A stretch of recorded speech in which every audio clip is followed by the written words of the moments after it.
The drill by now. We just got to give the stream 1 second here. Make sure that everything is nice and stable all across the YouTube platform. Looks like it is starting to come in on YouTube right now, and we are good. Welcome in, Broncos country, to this Denver Broncos Syndicate live stream of the Denver Broncos versus Seattle Seahawks Week 1 of the 2024 season. After months of speculation and anticipation, we have finally made it, Broncos country.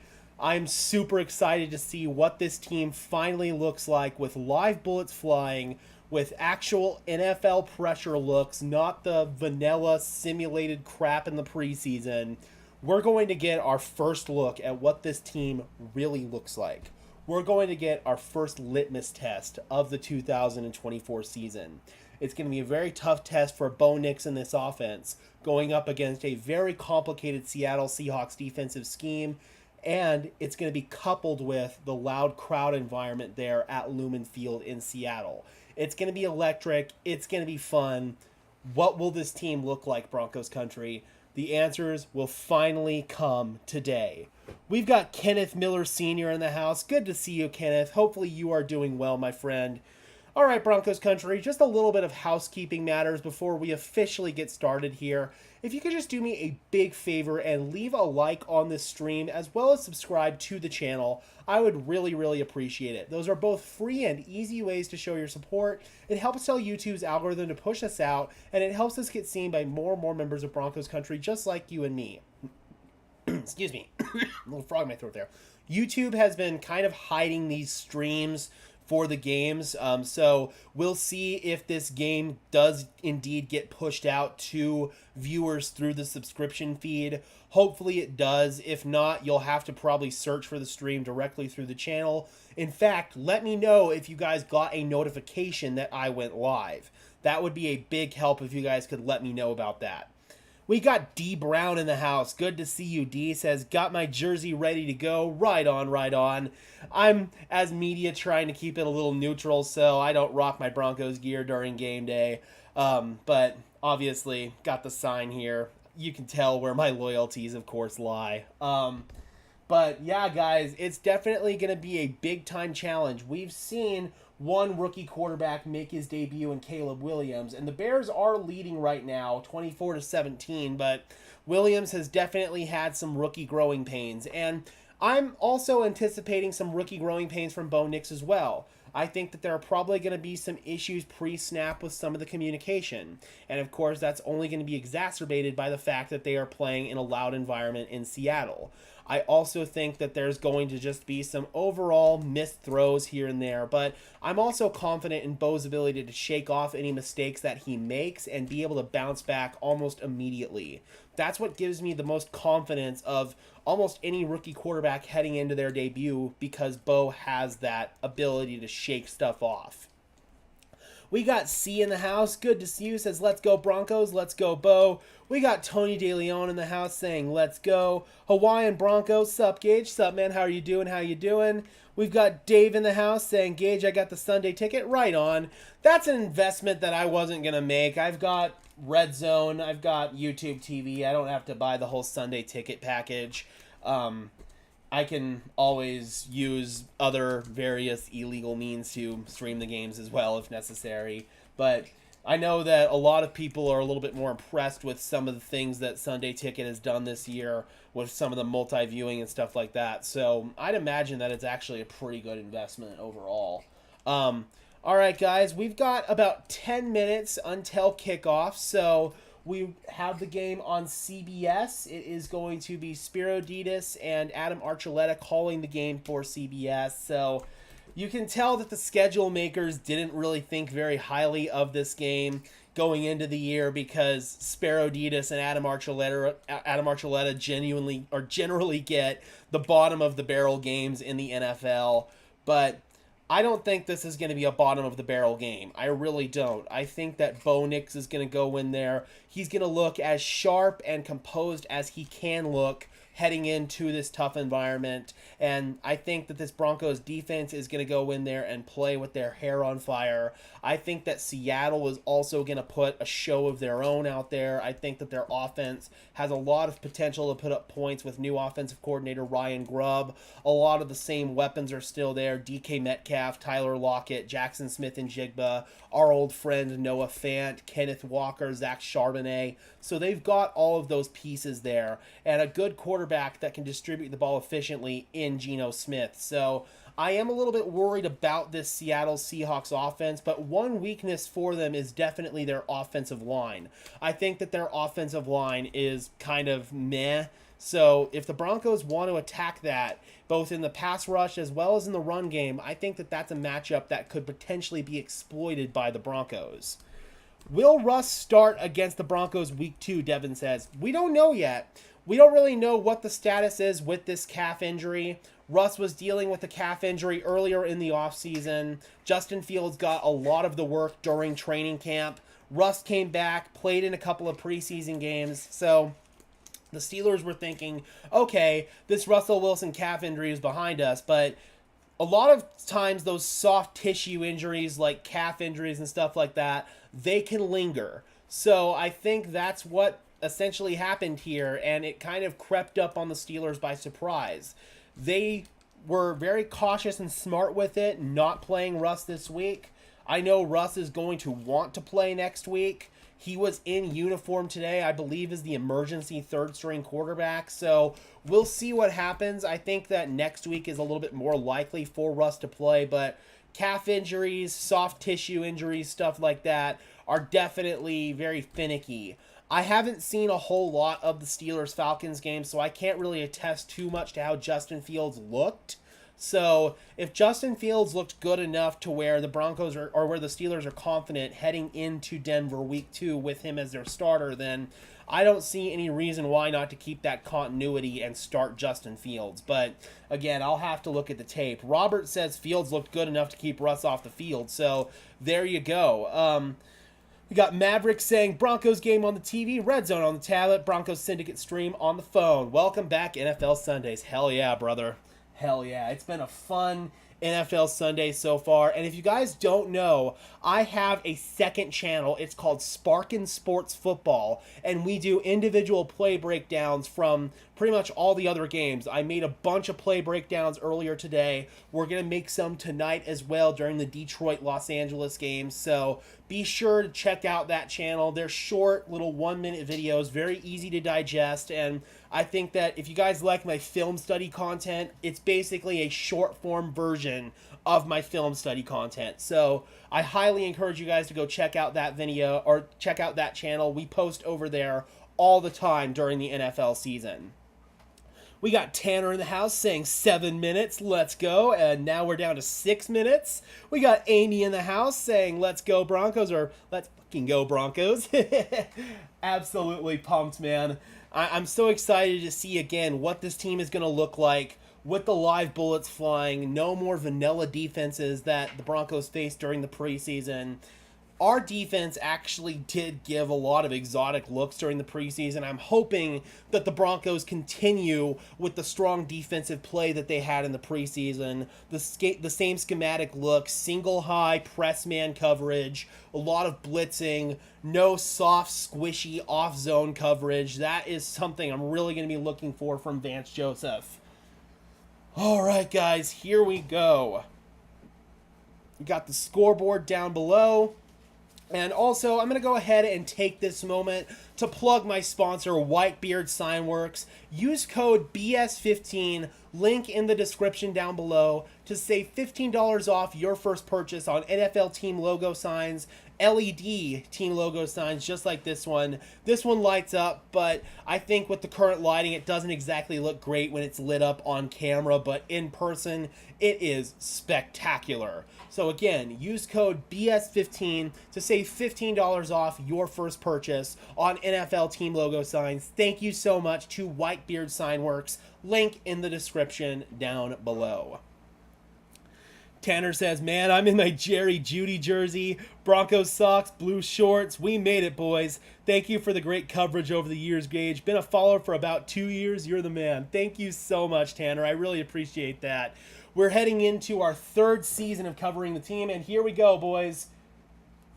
The broadcast is officially underway. Oh, my God. I think my batteries in my remote are dying. I'm going to have to go up and turn this up.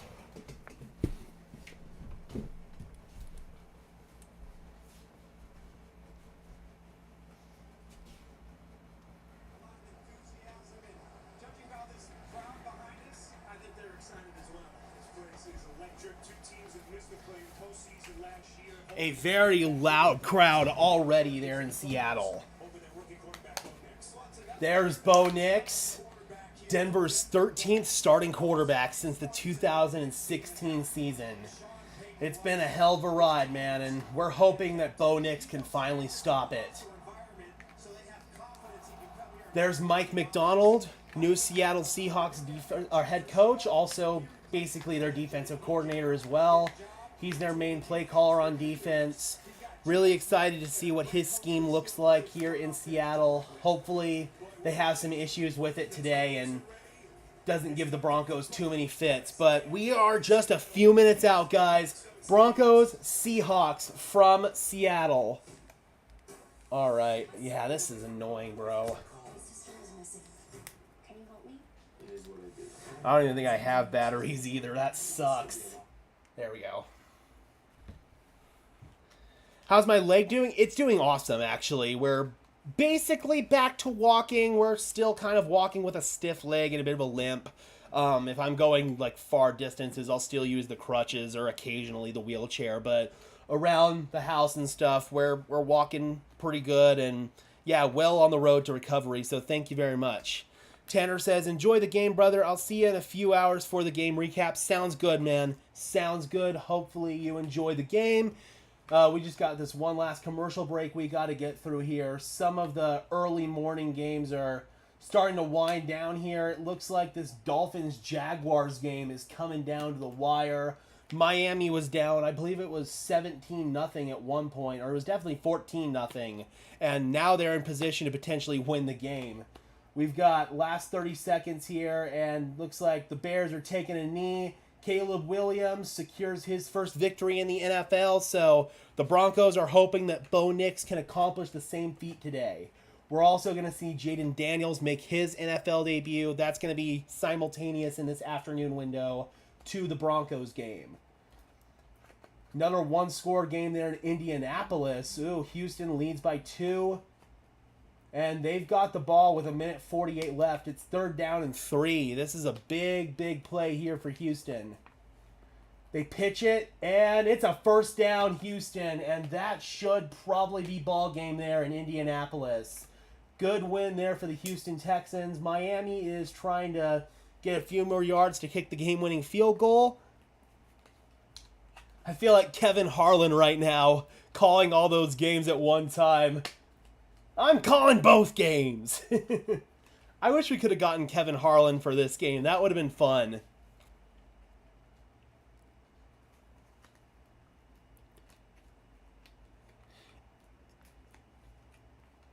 Any recommendations on where to see live drive updates for non-local Broncos info on the game? I mean, I do play-by-play on these streams. I'm not exactly sure what you're referring to there. Maybe ESPN, if you're like looking for drive-by-drive breakdowns of each play, like what happened on each play. Okay. Oh, I got you, Robert. I got you. Yeah, they're probably not up yet. It will be in a second. All right, here we go, guys. Let me go grab my phone.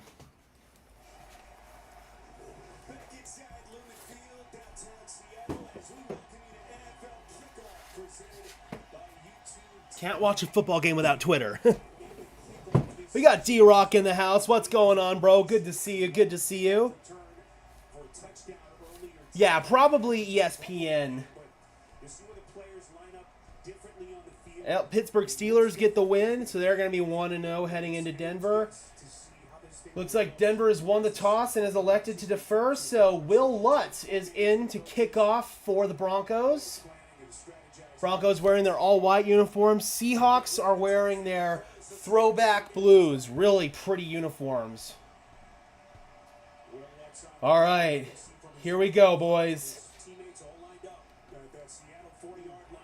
And we are underway from Seattle. And the kick is returned here by the Seahawks. Laviska Shenault, the former CU Buff, he gets it out to the 31-yard line. And that is where Geno Smith and this Seattle Seahawks offense will get started. First look at this Broncos defense under Vance Joseph. There's Geno.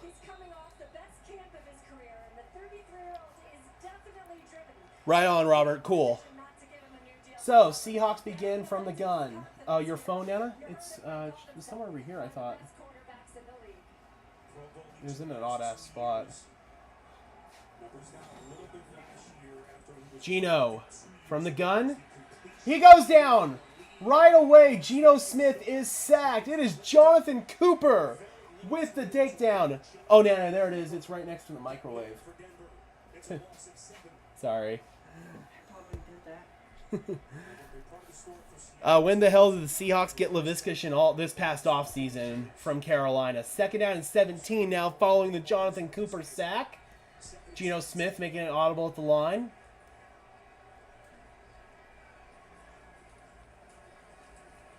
Smith from the gun. Some pressure from Denver. He gets hit. And it's intercepted right away. It's Alex Singleton. Alex Singleton with the pick. And he returns it to the 19-yard line. What a way to start. A sack on the first play. And then on the second play, Geno Smith gets intercepted. He got hit on the release. And Alex Singleton, Johnny on the spot to pick it off. What a start for the Broncos.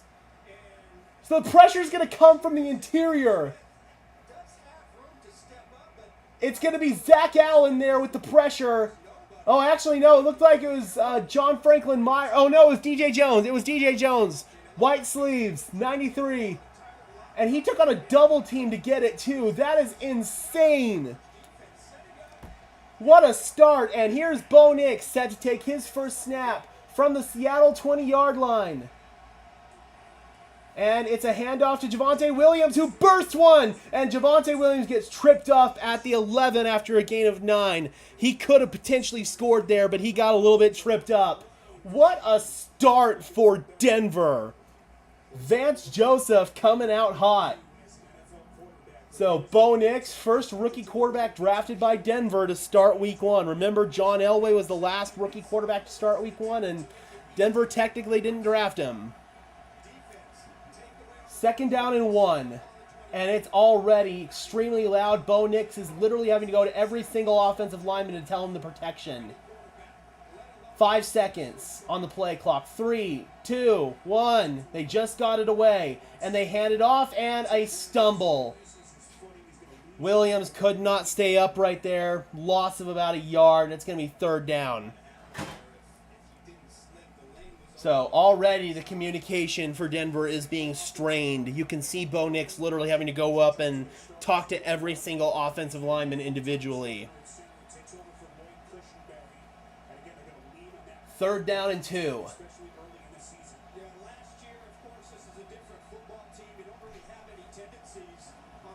Just under 13 minutes left to play in the first quarter. All plays have been under center so far for Denver. This is an offset eye to the right. Bo Nix rolls out. He's got a man in his face. He avoids him. Boye Mafe throws along the sideline, incomplete. And Broncos are looking for a flag. They do not get it. So a promising field position right there. Broncos go 3 and out, and they're going to have to kick a field goal. So the first attempt for Bo Nix. Little rollout. Tried. Oh, man. It looked like he had little Jordan Humphrey potentially. Or Sutton, too, for a touchdown. He just didn't see it. So here's Will Lutz. He was 30 for 34 on field goals last year. Oh, and they're trying to hard count them. Riley Dixon's under center, tush-push formation. They're just going to take a delay of game. So Riley Dixon got under center, tried a couple of huts. Tried to get him to jump off sides. They did not, so Denver's going to take a delay of game. Pushes Will Lutz back 5 yards. There's Sean Payton wearing those sunglasses there on the sideline. Had some corrective eye surgery this past offseason, so that might have something to do with it. So here's Will Lutz now from 35 yards out.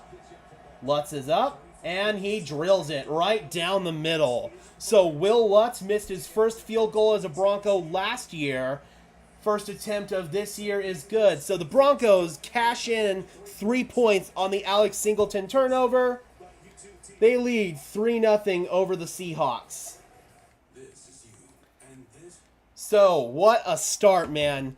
The pressure immediately from the Broncos defensive line. The first one was Jonathan Cooper. The second one was DJ Jones. The DJ Jones one forced a turnover there from Alex Singleton. Alex Singleton was right there in the throwing lane to pick off the basically duck of a throw there from Geno Smith.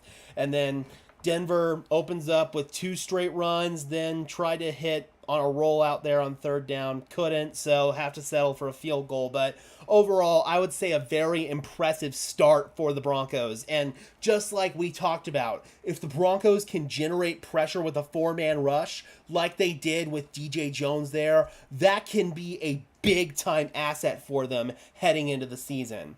Obviously, you want Bo Nix to be able to hit that touchdown. It looked like he had, frankly, both little Jordan Humphrey as well as Cortland Sutton open there, but he had some pressure in his face, didn't like it. Still, man, overall, I think you're going to be happy with your opening drives right there, both offensively and defensively. First to grace the scoreboard. Now defense gets the second crack at it. Let's see if they continue to be aggressive, dialing up the pressure, trying to get Geno Smith uncomfortable. Yep, I do agree, Bobby. It should have been a touchdown. We got Carter Osmond in the house. Good to see you. We got John Dobbs. How you doing, John? How you doing? Yeah, Javonte's slipping right there. Not great. So maybe he's going to have to go and reassess his cleats and see if he's going to have to put studs in or whatever the correction would be for your cleats. I'm not exactly sure what that would be, but there could be some potential field condition issues there in Seattle. Another thing is it is a little bit smoky out there right now. There's some wildfires going on in the Cascade Mountains there in Washington State. So there's going to be haze and smoke coming into the Seattle area and potentially into the stadium. All right, we are back. Beautiful shot there of the Washington Cascades, Mount Rainier. Yeah, those Giants uniforms are pretty bad, Kim. 47-10 Saints. Jesus.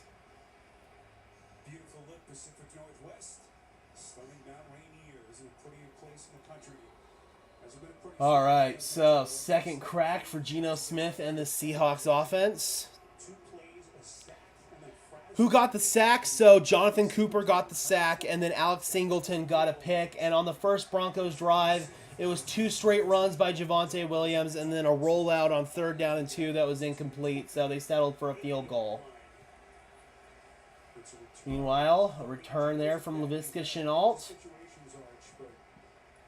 Yeah, not a great showing there from the Panthers. They looked like the Michigan Panthers of the UFL. 12.5 minutes left to play in this first quarter. Last year, Geno Smith had a 67.4% completion, 4th best in the NFL. First down and 10. Geno Smith is under center, makes a check at the line. 5 down linemen for Denver. Man in motion is Noah Fant, and a whistle, and possible false start on Seattle. Yep.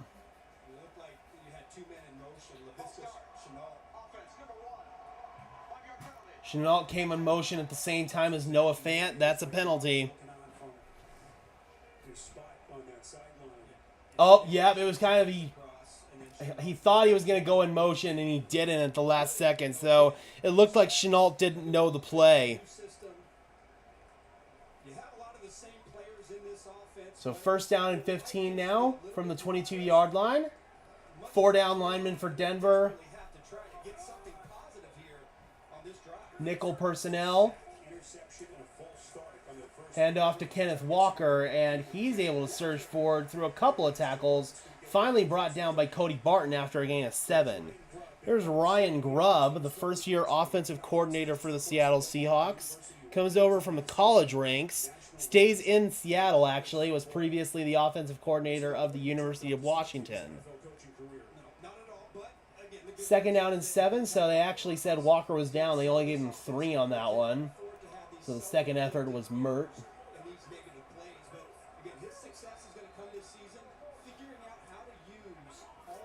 2nd and 7, and they empty out the backfield. They got to hurry up. Denver's showing pressure. They bring it. Smith gets it out quickly to Noah Fant, and Fant only gets a couple. Good downhill tackle by Brandon Jones. So Jones missed a good chunk of training camp, dealing with, I believe it was a hamstring injury, but back in the lineup now and makes an impact there, bringing up a 3rd down and 6 for Seattle.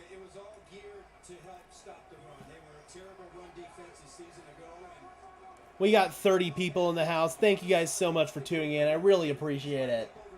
So 3rd down and 6, trips left and a bunch for Seattle. Smith looking deep, testing Riley, testing Pat Surtain, and it's incomplete. So right away, Geno Smith going after Pat Surtain, looking for DK Metcalf, and absolute textbook coverage right there. So not much offensively so far for the Seahawks. Denver has been lights out on defense. Tried to go back shoulder, but that's just textbook coverage from PS2. Surtain had a good game against DK Metcalf in their Week 1 matchup in 2022. Here is Michael Dixon set to punt it away for Seattle. Marvin Mims is waiting to accept it. Mims from the 25 has some room. Mims out of bounds at about the 35-yard line. That is where Denver will start off their 2nd offensive possession of this game, following a TV timeout. So, again, aggressive defense, downhill attacking at the line of scrimmage, playing press coverage. Absolutely awesome, man. I feel like at this point in time, the Broncos have a strong chance of coming out victorious. Obviously, it's still early in the game. We still have a lot of things that have to happen, obviously. But right now, things are looking good, man. Things are looking really good. Great streaming skills. Thank you so much. I really appreciate that. Yeah, you don't want to test Pat Surtain, man. You do not. Can someone please text Geno and let him know PS2 is him? Trust me, I think Geno knows that, but it's kind of one of those situations where he thinks his guy is better than our guy. So we'll see, man. I imagine we're going to get that PS2 versus DK matchup a couple more times here that's going to get tested. So we'll see. Bronco fan says, let him learn the hard way. Fair enough. This is the defense I screamed for last year. It's true, Maverick. It really is. Like, this is what I've been begging for. You taking off? Love you, bye. Love you, bye. Yep. So far, the defense has been playing the exact physical, aggressive brand that I have been wanting. And hopefully that continues, because this is the type of defense that wins football games in the NFL. This is the type of defense that the Broncos ran in 2015 when they won the Super Bowl. It's that same Wade Phillips heavy scheme with a lot of blitzes, a lot of single high press man coverage. Love to see this so far, man. You're not playing soft and squishy and literally leaving yards for the taking for the offense. That is what the Broncos did last year, trying to sort of hybridize the Vic Fangio and the Vance Joseph defensive scheme. This year, it's all Vance Joseph. They're not trying to do any of the Fangio stuff anymore.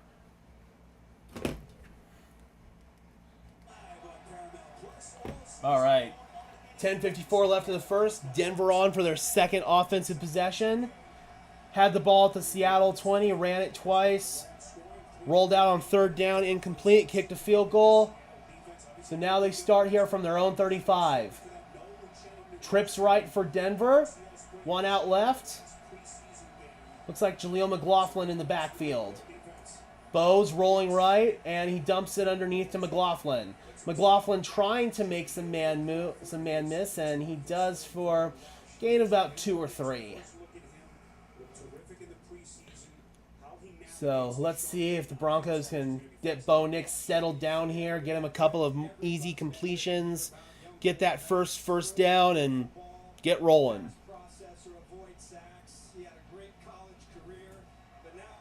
Second down and 7. Shotgun for the Broncos. Bo swings it out to Jaleel, trying to make a man miss, and he cannot. Good open field tackle by Julian Love of the Seahawks, and that's going to bring up 3rd down for Denver. So, thus far, couple of rollouts, and there, a little pass behind the line of scrimmage to Jaleel. This sets up Bo's first 3rd down and 9. Let's see what Bo can do here. Drops back, steps up in the pocket, just goes underneath there. It's caught by Devon Vele, but well short of the line to gain, and a quick 3 and out for the Denver Broncos. So 2 straight offensive possessions, 2 3 and outs. You can thank your defense the first time around for having you basically already in field goal range, but Broncos still looking for their first down of the game right there. Bo didn't like what he saw downfield, so just decided to go underneath, and Broncos are going to have to punt it away. Riley Dixon, both punters in this game with the last name of Dixon, spelled differently though. 39-yard punt, not the greatest there from Riley.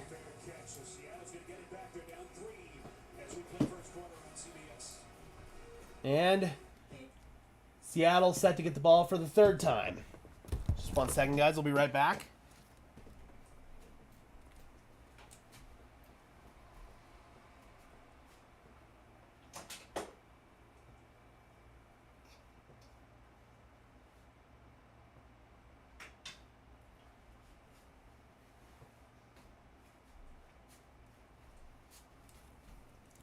All right.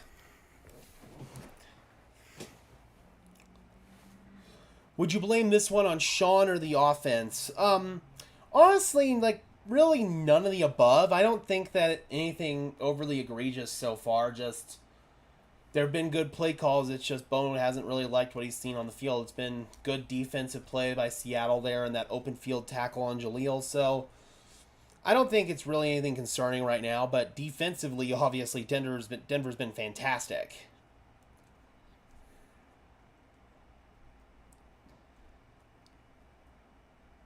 Pittsburgh has a good defense, too. We got to face that next week for sure. And they put out a really good showing today against the Atlanta Falcons. So that's definitely going to be a tough challenge as well. We'll see if Bo Nix can get settled down here, get comfortable, and pick up that first down. Just get that first down and get the chains moving. Seems like the play calling's trying to ease Bo in. I agree, but I would kind of approach it a little differently. I'd maybe try to spread it out a little bit, go a little bit more 5 wides, but that's just me. And just like Kim says, it's only the first quarter. We got to give it more time. Again, Bo just needs to get comfortable and settled down. And with the way the defense is performing so far, oh God, flashbacks to Super Bowl 48. Gross. I'm not going to unmute it until that's gone. Ugh. That was my first true experience of football heartbreak right there, was Super Bowl 48. That was, oh man, I thought the Broncos were going to win that game. I thought, I was so cocky and confident, my 13-year-old self. Oh, come on. I hate this remote. All right, so Geno Smith and company come back out. Ah, some stupid remote. I'm not surprised he's been able to climb himself to the top. There's Walker spinning his way through the Denver defense. There's a penalty flag. 7-yard run, Kenneth Walker, but there's a flag. After Walker runs his first Brad Allen is our referee today. and Seattle just can't get out of its own way here at the start. And Seattle, it's another penalty. They shoot themselves in the foot again. It's Anthony Bradford who won So Anthony Bradford, that's their right guard. over Christian Hayes. Definitely one of the weaker spots on that Seahawks offensive line. Picked by Geno Smith. And the hits just keep on coming. Just under 9 minutes left to play in this first quarter. 2 years as the Mike McDonald, again, making his head coaching debut. First Seattle Seahawks game since 2010 without Pete Carroll. answers on that sideline. Man in motion is Chenault for Seattle, and they hand it off, and no dice. Denver's run defense is all over that. The interior defensive line had the initial penetration. Walker tried to bounce it outside, and it was cleaned up out there, but that was all on the interior defensive line right now. Rise arch for Mike McDonald. Yeah, they're used to one style of defense here. Who's your college team, Kim? In a different philosophies, a lot of different ways to play good defense. He's the type of coach that really doesn't believe you. Right now, Denver's got 5 down linemen. 2 edge rushers are Jonah Ellis and Nick Bonito. Themselves on a lot of looks and a lot of disguises.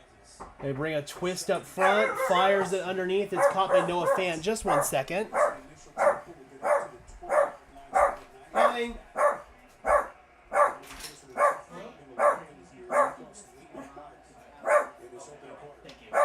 So far, the name of the game here for Seattle on offense is just mistakes and self-inflicted wounds. No bark, Cowboy.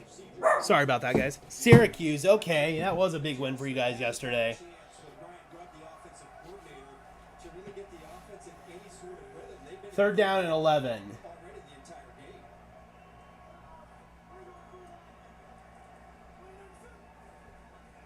Smith looking to set up a screen. It's not there. And then he just has to get rid of it. Way too wide of Noah Fant. Geno hit the deck on that one. Zach Allen with the pressure, and the dominating defense continues for the Denver Broncos. How about the start for this Broncos defense? Yep, there were signs of this in training camp and in the preseason, and it is still. It's not just pressure. Love this, man. This is awesome. I'm so glad we didn't revert back to the Vic Fangio crap. I really am. On the right side, and then that time on 3rd and long. Geno Smith Dak just got lit up. Is he all right? offense, if the offensive line Obviously, I can't see any of the other games. Any Seattle fans watch this team the last couple of years knows what the issues that they've had with their offense. Here's the punt, fielded by Marvin Mims, who runs into his own man at about the 32-yard line, and he is tackled down there. So Denver set to take the field for their 3rd offense.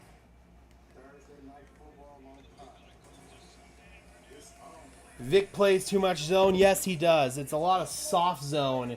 And it's a lot of these coordinators thinking that they can go in and just call a bunch of cover 4 and cover 6 and essentially try to replicate what Vic Fangio is doing. And it's not that simple at the end of the day. Come on, bro. Thursday night football, only on Prime. USAA, you could be eligible if your spouse, parent, or even your grandparents served. That was it. You're in. As a veteran, I'm already in. USAA, are you eligible? There's nothing chill about.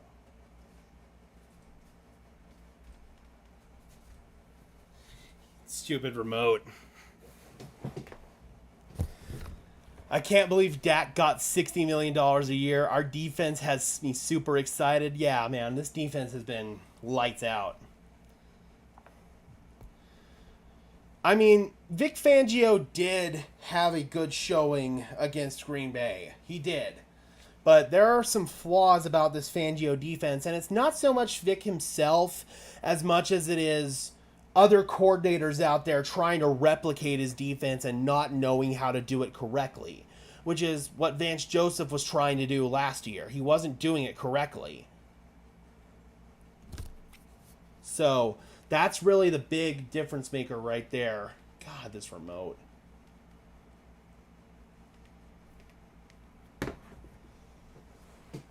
All right, let me go turn it back up, guys.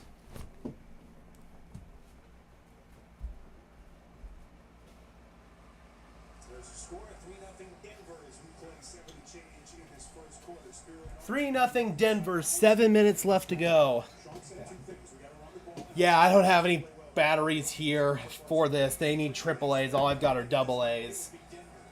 To have the mistakes in front of this crowd and operate on offense, you would not have thought that the Seattle offense Man, absolute dominance so far. So let's see if Denver offensively can pick up their first down. Plays, quick striking drives. The turnover by Geno Smith earlier. And Bo Nix back under Nix is under center at the 33-yard line. Hand off to Javonte Williams, who bounces it to the right side, and Williams is able to get about a gain of 4. Pushed out of bounds that time by Julian Love for Seattle. over 1,000 yards in the ACL last year, coming back from that injury. Arch just never looked like himself, but he's lost. Sean Payton calling in the plays. He feels the best that he has physically since coming into the NFL, as he is looking for a big year. Yeah, neither team has picked up a first down, Maverick. You are correct. the advanced metric before contact. 2nd down and 7. 6 fuels before contact yards. So they're tasked Condensed formation for Denver. Adam Troutman now goes in motion to the right side. They toss it to Jaleel. Jaleel trying to get through some contact, and he does. Nice running there by Jaleel McLaughlin. Gets about a gain of 5, setting up 3rd down and 2. Chargers Raiders is 16 plays, no first downs as well. Well, I'm glad it's not only Denver then. first drive, they went 2 runs and then a pass on third. All right, so they gave him 3 on that last run, so 3rd down and 4. The good news is they're here in 3rd and 4, so this should be an advantageous situation. Hey, man, if this is going to be a defensive game, I think Denver has the upper hand in that regard. So he doesn't have to process too fast. Javonte Williams goes out in the pattern, and it's dropped. Oh, man, he tried to get it over the middle there to little Jordan Humphrey, and Humphrey could not hold it in. From their practice squad yesterday, guys got a lot of experience. Ay, caramba. Rookie put it right in between the numbers and he dropped it. Yep, He just runs an that's a killer, man. inside off the linebacker. And Yep, that's a pretty good throw there from Nix, too. you just got to be able to make that catch. Got to make that catch. Great opportunity here. So now 4th down and 4. Riley Dixon is on to punt. More time gets off the field. Riley Dixon on the punt. Fair catch, signaled for, and made. As they will have it just outside their 20-yard line. 5:38 to play, and of course we're going to another commercial break. It has been so many commercials in this first quarter. 5:38 left to play.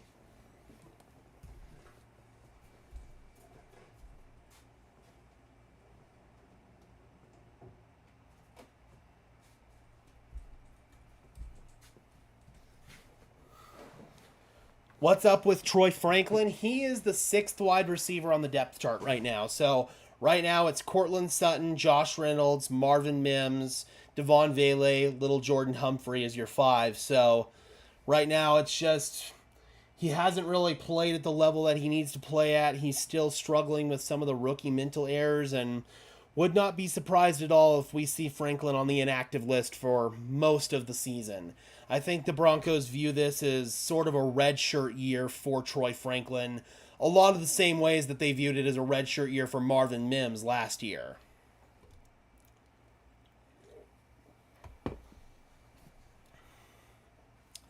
So, again, overall, it's been a rough showing in this game offensively. Denver's had 3 possessions and has gone 3 and out in each one. That was a rough drop right there by little Jordan Humphrey. So, again, still searching for that first down from both teams. Still, that ball needs to be caught by Humphrey there, man. If he continues to have drops like that, we could see Troy Franklin sooner rather than later. Got to see if Dulcich was open or not on that play. I'm trying to see if I can find it on Twitter.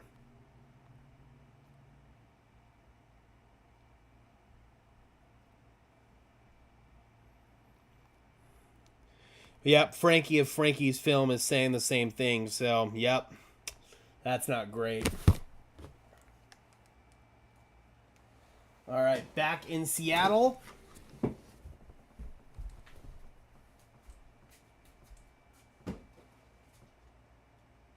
out an ugly start for their offense. changes. Connor Williams, who, by the way, has only been with the team about 3 weeks. Last couple of years as a starter with Miami. Williams fighting his way back from that ACL injury. Tim Patrick catches that. Fair enough. Quarterback, center exchange. All right, so 1st and 10 for Seattle. Let's see if Denver can continue this reign of dominance on defense. With 8 different starting combinations, you have to believe that 4 down or 5 down linemen for Denver. again, Nickel personnel. and get those guys up front some confidence in firing off the football. Handoff goes to Charbonnet, and he surges forward for a gain of 4. Jordan Jackson brings him down. It's a pickup of 4. Charbonnet last year nearly 700 scrimmage yards, becoming a bigger piece in this offense. It's now Ryan Grubb. 2nd down and 6. We're going tempo here with Geno Smith, 2nd and 6. Gino goes underneath here, and it's caught by Smith and Jigba, and there's the first down of the game. Smith and Jigba able to break a couple of tackles right there against, I believe, Devon Key and Riley Moss, and 1st down for the Seahawks. And we get our first down of the day. You see, just right in here in the slot in an option route. Yep, just a little choice route. It was Brandon Jones and Riley Moss, actually. And looks like offsides on Denver. It looked like Jordan Jackson jumped. For the first time, now you get a flag, but for the first time, no negative plays to start the drive, and you get a first So now things are kind of starting to fall apart a little bit for Denver here. Got to get back on track. They called Jonathan Cooper. It looked like to me it was Jordan Jackson that jumped. Cooper. This capacity crowd breathes a sigh of relief. But Denver is still getting So 1st and 5 now for Seattle. It's been at almost every position. It's been at left tackle, it's been at right tackle, it's been at left guard. From their own 40. Right guard. So there is a lot of action. Pulls it down, fires it underneath, it's caught. Jackson, Smith, and Jigba along the sideline, and he is tackled out of bounds with another 1st down, and Seattle is starting to move the ball. It's good to see Geno Smith, start to get a little bit in a rhythm. You see more quick passing. Denver defense. 4.5 left to play in the 1st. And again, that's kind of the offense you have to go to, because I don't know at this point if you want to dial up a lot of longer and deeper pass concepts just because of the pressure that Smith has to deal with. Yep, the offense does need to help out the defense.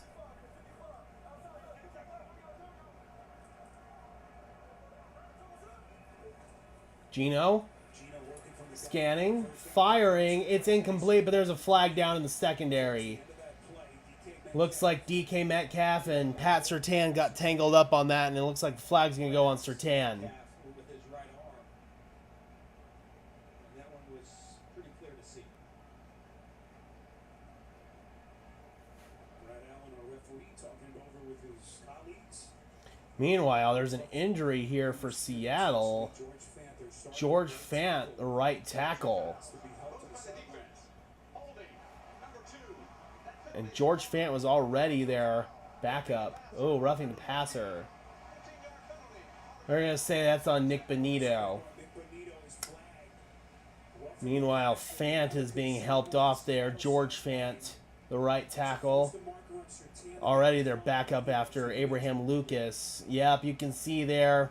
Little hook and turn from Pat Surtain on DK Metcalf, and contact to the head and neck area. Yep. So Seattle is now down to their 3rd string right tackle. That could be a matchup to exploit. Stone Forsythe is now in there. They throw it underneath, and right away, stopped in his tracks as Laviska Shenault. Jaquan McMillan comes downhill to make the tackle. Beautiful tackle right there. They won that 5 straight games. This kid was a big part of the story for them last year. So there's Forsythe now. We're settling into that right tackle position. We've got a DE working the sidelines for us. We're trying to get an update on George Fant quickly.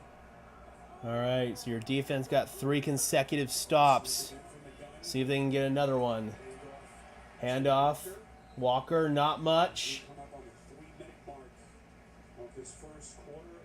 And, okay, cool. It looked like Brandon Jones was A little slow to get up, but he is now up. 3rd down and 7. Thank you guys so much for tuning in. We got 45 people in the house. So 3rd down and 7. Denver's got 5 down linemen. Alex Singleton's showing pressure, and he's coming. Nick Bonito with the hit, and it's incomplete. Nick Bonito was right in Gino's face. He hit the deck again. And the throw was a little bit errant to the outside, and looks like Seattle's going to kick a field goal here. Try to tie things up. Yep, so Nick Bonito comes as a free rusher on that one. So here's Jason Myers, going to be attempting a 50-yard field goal. Myers, the Pro Bowl kicker. He's been at it for a long time. Myers is up, and he is good.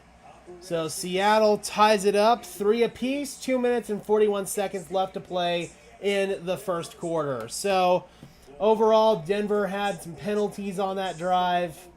Didn't help things out at all, but able to hold true there and keep it to a 3-point game. There's Bo Nix. Broncos getting ready to go out for their 4th offensive possession. 3 straight 3 and out, so hoping to put something together here. They were able to get the 3 points off of the Alex Singleton interception on the first drive. We can do this together. So what are you working on? So 2:41 left to play. Oh God, Marshawn Lynch is on the sideline. Bro. Love me some beast mode, man. Yep. With Seattle now with a 3rd string right tackle. That is definitely a matchup Denver can exploit. Yep. Definitely just some sloppiness on offense. Had a penalty there, some negative plays, so just gotta clean that stuff up, man. Kick is fielded here by Smith. He's going to take a knee in the end zone. And they'll have a 30-yard line. So how quickly can Mike McDonald put his stamp on a Seattle defense arch there? All right. Well, it starts with stopping the run. That's where it always starts. You know, you see how much Seattle last year, towards the bottom of the barrel in almost all categories defensively. Mike McDonald last year in Baltimore was towards the top in almost all defensive categories, so Seattle's looking for a big turnaround there. All right, Denver's looking for their first down. Mike Burton's in the backfield, offset eye left. They fake the toss. Bo looking. He just goes underneath right there to Sutton. So Bo has definitely not been willing to test downfield so far. It's been pretty much all underneath so far. Why do you have to mute the commercials? Copyright music. Usually they play a lot of songs that'll immediately get this video or get this stream demonetized. 2nd down and 6. From the 34-yard line. Picked up 4 on that last reception to Sutton. So they are very big for Bo Nix to get that catch radius. Bo swings it to Josh Reynolds. Reynolds tries to make a man miss. He cannot. Julian Love with the good tackle, but Reynolds able to pick up about 3, setting up 3rd and manageable here. Let's see if Denver can pick up their first down. This might be Greg Dulcich time. Sean Payton sending in the play to Bo Nix's helmet.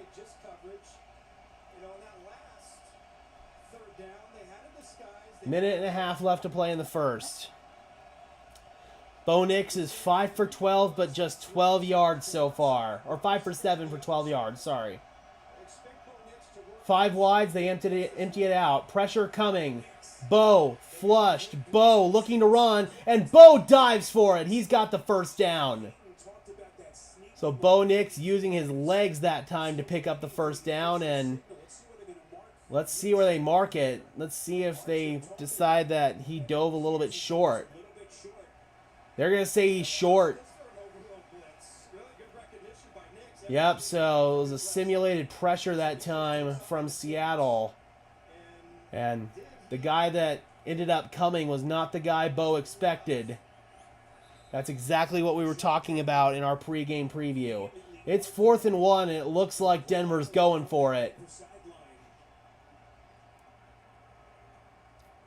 Clock stopped. Did Sean Payton call timeout? Oh no, they're going to bring in the chain gang for a measurement here. It looked to me like he got it. It looked like he didn't start diving until he got to the line. His knee is down, at that. He might be down like right at the line to gain. Clearly past the 40-yard line in my eyes. And they're going to say short. He is indeed short. So Sean Payton's had a little time to think about if he wants to go for this or not. All right, so Sean Payton is going to throw the challenge. He's going to challenge it. Take a look at this with 44 seconds left in the quarter. Let's bring it Stick Zach Wilson and let him take the QB sneak. So unfortunately, Zach can't come in. The only way Zach can come in is if both Bo and Jared are hurt. It looks like he's down like right at the line to gain here. Yep. This should be a good challenge here from Sean.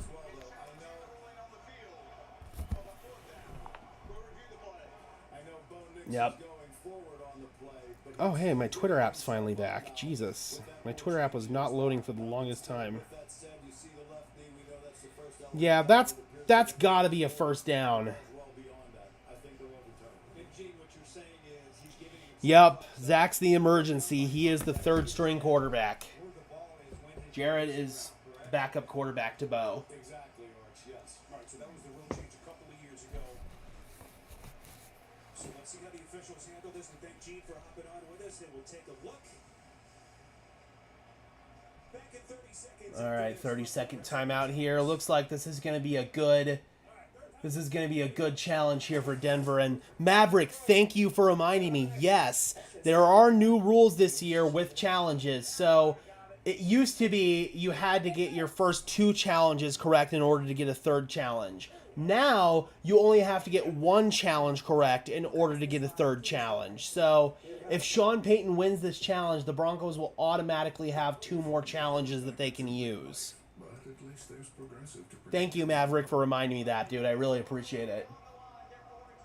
Yep, first down. There you go.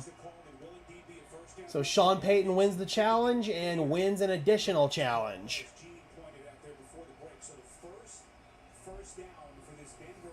So Denver finally has their first down with Bo Nix. Yep, looks like he's down like literally right at that line to gain.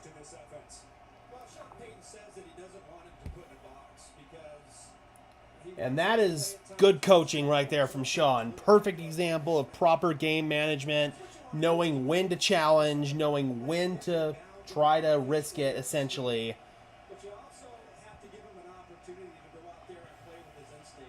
Right on, Brandon. Welcome in. Good to see you. All right, 1st and 10. This first quarter seems like it's gone on forever.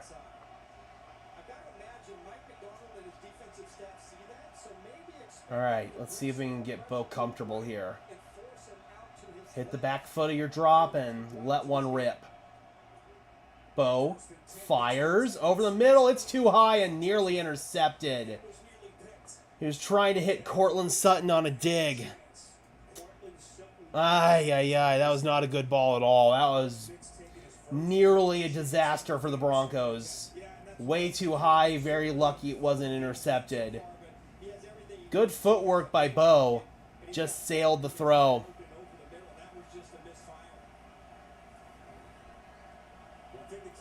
Second and 10. 51 seconds left in the first.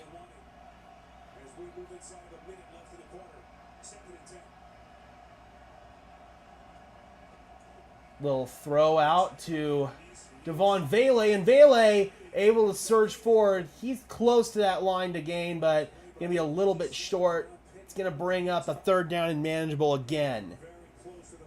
We'll take getting in these 3rd down and shorts. We just have to be able to convert them.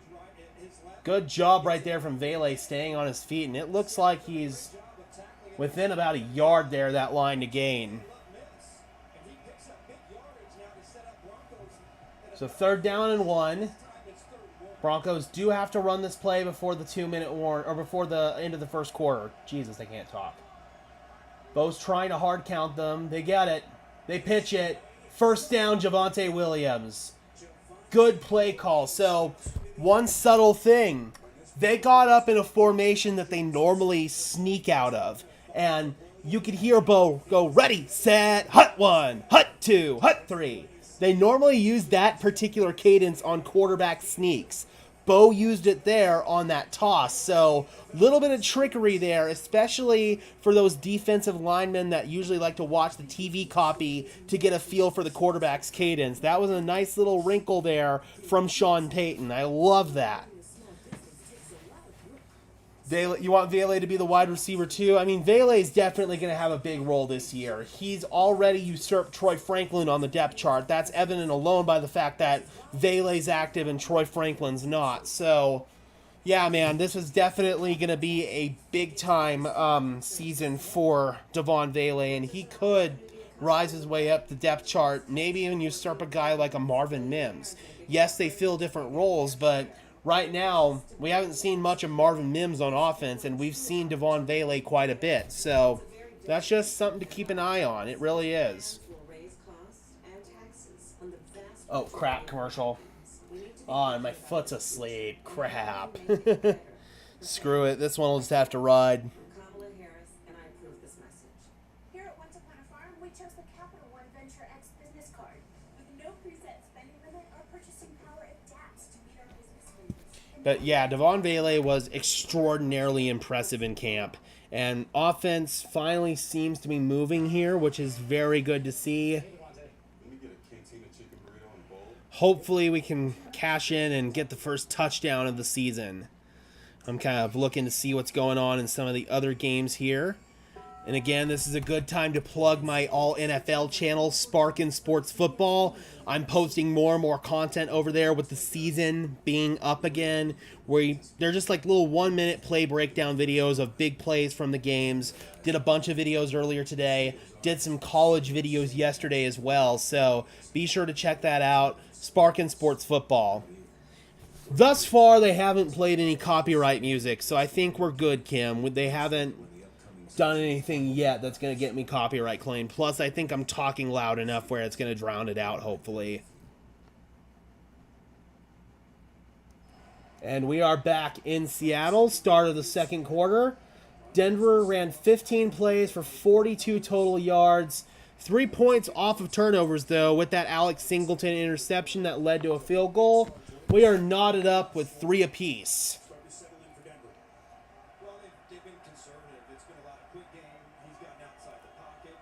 I formation here. Twins left. They fake the screen and run a draw. It's Audric Estime with the hurdle.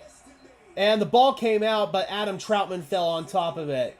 So Estime with that massive hurdle ends up losing the ball. Thankfully, Troutman's Johnny on the spot right there to recover it. We got almost 80 people in the house. Thank you so much, guys. Really appreciate you tuning in. Looks like Dallas is leading Cleveland 7-3 right now. Hopefully Deshaun Watson is looking as terrible as ever.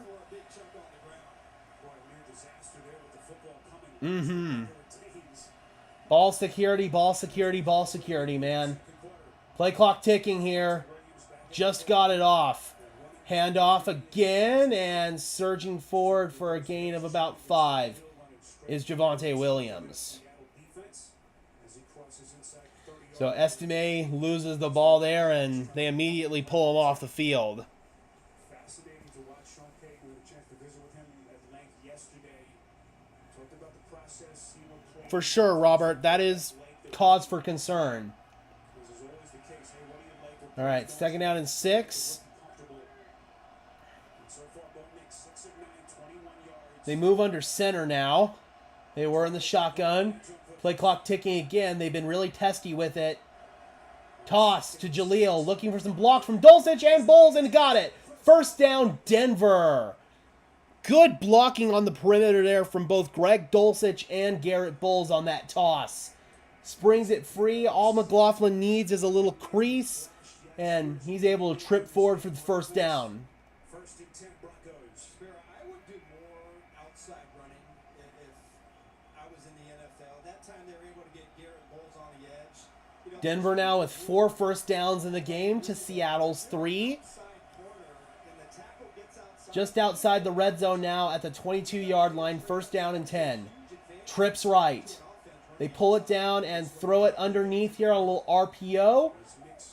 It's to Devon Vele for pickup of 3. Forced out of bounds there after a pickup of 3 to set up a 2nd and 7. How about Second down and 7. Broncos, one of the highest paid offensive lines in the league now, with Quinn Miners getting his bag. Garrett Bowles, Mike McGlinchey, Ben Powers. lead this offense? All of those guys making the big bucks on the offensive line. The line was by far the most outside of the quarterback, of course. Second and 7 from the 19. Right? Yes, they invested, Twins left. and he feels that One in the backfield. Nix gets hit on the release and gets it out to McLaughlin, who cannot make Jerome Baker miss that time. And he gets tackled in the backfield for a loss. Nix had some pressure there. Just kind of had to yeet that one to McLaughlin and ends up losing some yardage on that one. It's third down and 9. immediately got it out to his running back. So again, a really good sign. That's now the third Denver play for negative yardage in this game. That's not great. Coming off of his backside, he was able to dump it out to try to get something positive. Bo's 8 for 11 for 22 yards. Baker, who again didn't play any He's averaging 2 yards per attempt right now. hamstring injury, get his first Nix trying to increase that. Fires it off his back foot. It's intercepted. Oh, Bo. Intercepted at the 1 yard line. Threw it up off his back foot, and it gets intercepted. Ay. Sean Payton is sick. Julian Love with another big play in this game.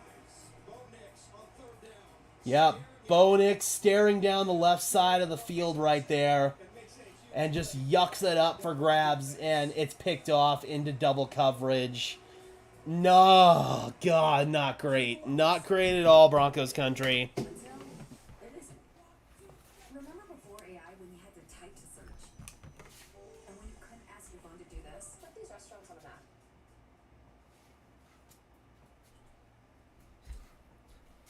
So now the first big mistake for Bo. Yep, that was not good. That was not good at all. All right, got to bounce back. Thus far, offensively, you've really struggled. You were having a promising drive right there, but Bo just yucked it up off his back foot. Not great, Bob.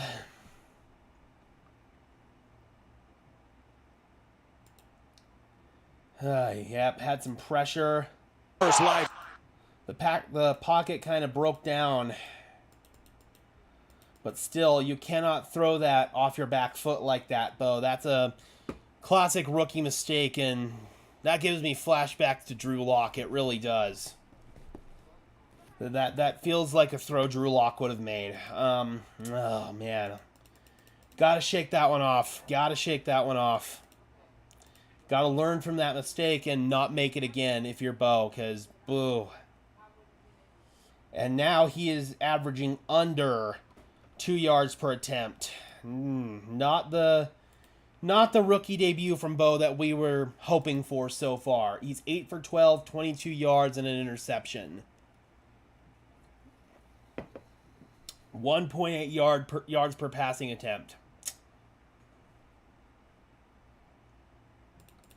Seattle is going to have the ball back at their 1 yard line, so if there is some silver lining here, it is that the Broncos can potentially get some points off of a safety, but that does not make you feel good about Bo Nix. It really doesn't. Yep. Just like Maverick says, rookie mistake, next play. Fuck it, carry on. That's what you got to do. That's how you have to operate in the NFL. flush it, and move on.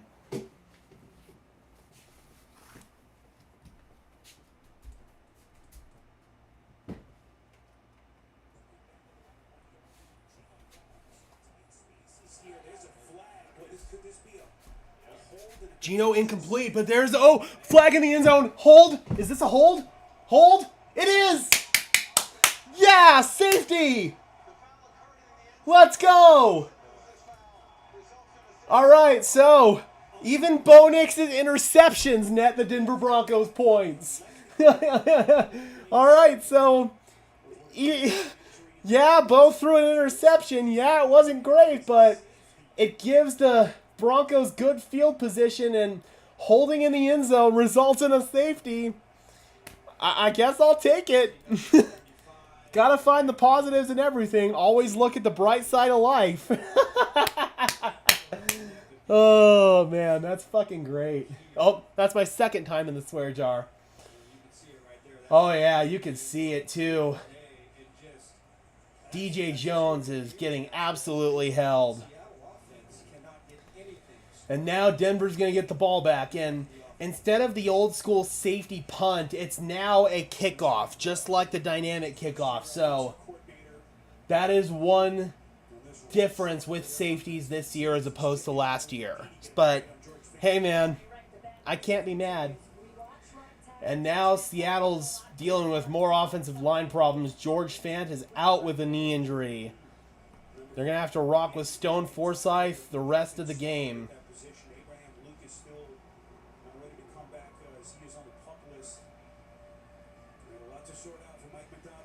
So, 5-3, Colorado Rockies lead the Seattle Mariners.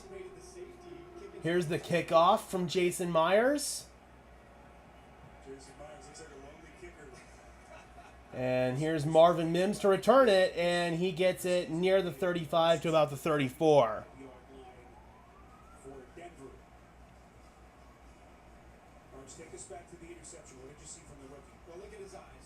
Yep, you can see Bo's eyes. He's staring down that left side of the field. Safeties are going to read that and pick it off all the way. No, Bo's pick was not good. It was definitely something that is going to have to get cleaned up. But, again, it worked out in the end for Denver. In a weird, mysterious way. Play action here from Bo. Surveys. Doesn't like it. He's going to run and stumbles forward.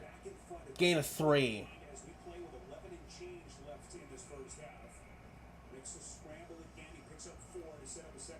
Robert, I believe it's Draymond.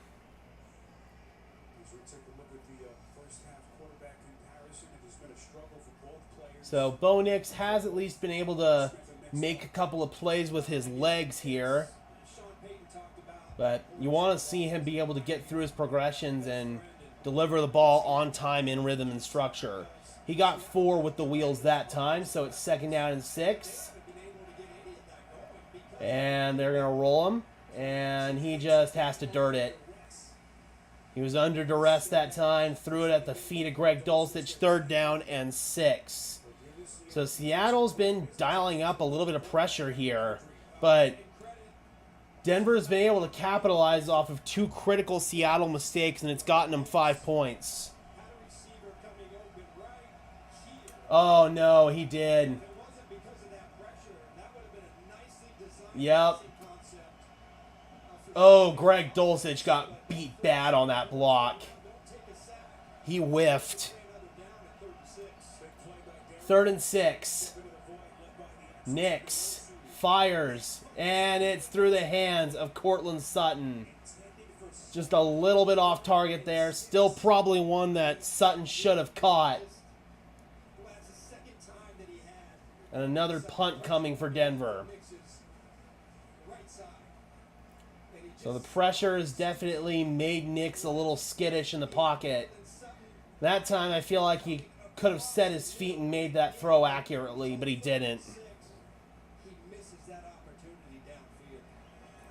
Here's Dixon to punt. Backing him up deep. Oh, he muffed it. Ball's on the ground. Still on the ground. It's still on the ground. I think Denver's got it. Denver's got it. Another Seattle turnover, and Denver is on top of it. Let's go. Muffed punt. Interception, safety, muffed punt. 3 big mistakes from Seattle, and Denver gets big time. Oh my God, big time field position. J.L. Skinner. Yep, can't field it cleanly right there.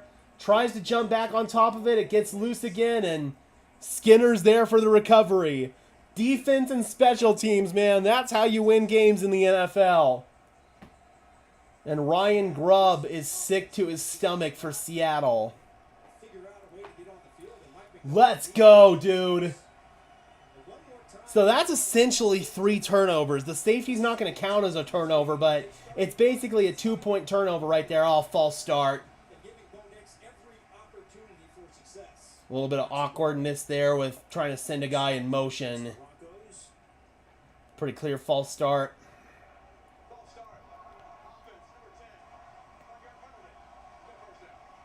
Yep.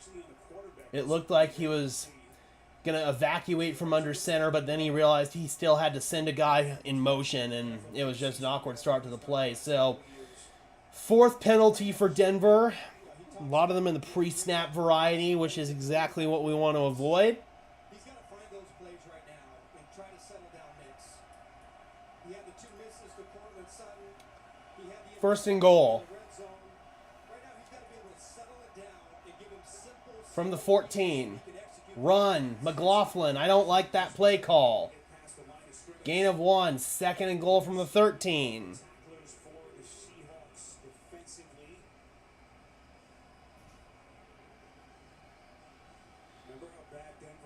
They're at the Seattle 13, Kim. We got Glenn in the house. What are you doing, man? Good to see you. Good to see you. Glenn Hauser, my co-host on the 5280 podcast. And we got Robbie in the house as well. Good to see you, man. How you doing, bro? 2nd and goal now, under center from the 13. It's another run. I don't like this play calling. I don't like it. Now you're 3rd down and goal from outside the 10. Back-to-back 1-yard gains. Seriously, Glenn, that feels like Pat Shurmur's play calling. It really does. And we already had to deal with enough of that crap in Colorado yesterday. Like, that really feels like a punt Shurmur play call. It does. 3rd and goal. Nix has some protection, fires, and is nearly intercepted. Ooh, that was dangerous. I thought that was a pick for a second. Tried to squeeze it into double coverage again right there. It's 4th and goal. Denver's no doubt going to kick a field goal here, but oh, another dangerous throw from Bo. Ooh, boy. He threw it behind and is very lucky that Tariq Woolen. Oh, that was a near pick, dude. Very lucky on that one. 4th and goal, 30 yards out. Will Lutz is up and good. So, Denver does lead by 5 points. All those points coming off of mess-ups by Seattle. They're lucky to be in this position right now. They really are, because Bo Nix has definitely struggled out there. He has struggled. But that's what we do. We catch. I catch football.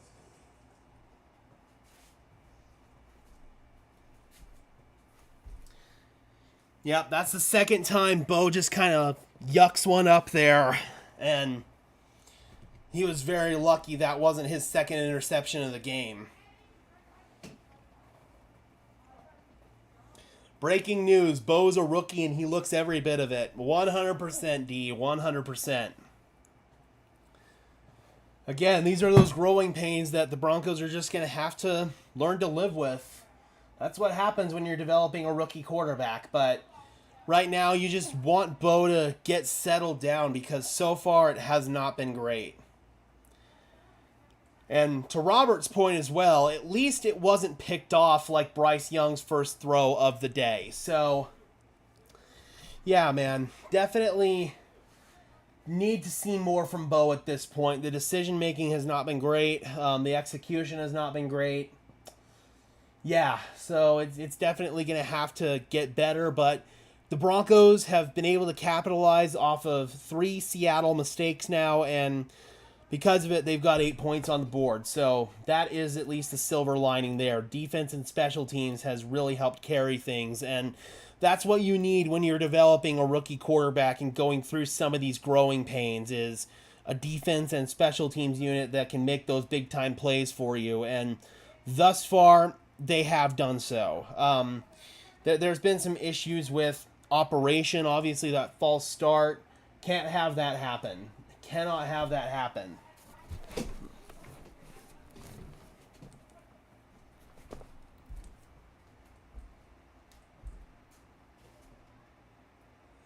Geico.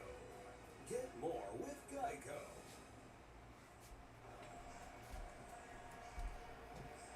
Oh, less than 3 weeks, the greatest reality show of all time returns with Jet Probst. Gather your tribe for a new season of Survivor. Premieres Wednesday, September the 18th. For sure, Maverick. You'd rather this happen now than later. 100%. Again, we got to remember, this is his first NFL game. While the rest of our crew, Jason Ross, our producer, Mark Ryan, our director. So excited to be back with our bunch as we begin a new NFL season on CBS. A challenge. Looked like D. Williams was gonna All right, touchback here. but, they will Ball will come out to the 30. the miscues have been the new major headlines Yeah, so far. big-time miscues for Seattle. Really a bad start. Sack, interception on Geno Smith's. Defense has been lights out so far. Let's see if they can get another stop here.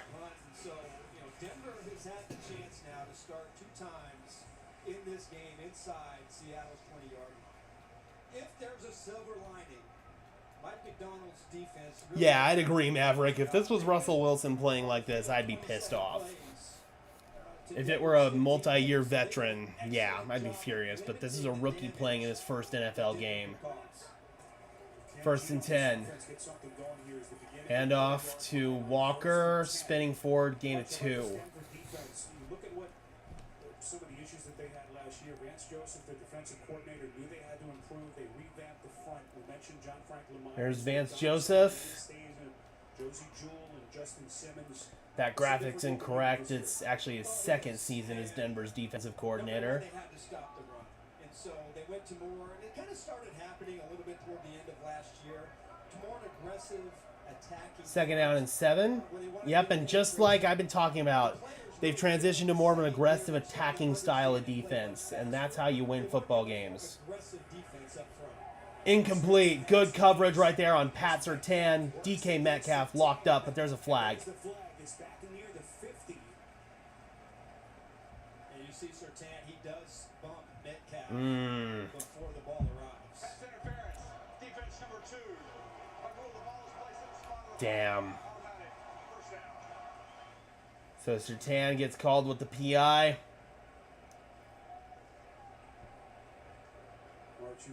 Yep, you can see him get there a little bit before the ball does. That's a good call. So, 1st down by penalty there for Seattle. Some corners are just raw athletes and are great at reading, but when I look at Surtain, his fundamentals, his patience, his confidence, his ability to line up with all different types of receivers. Hand off again and nowhere to go.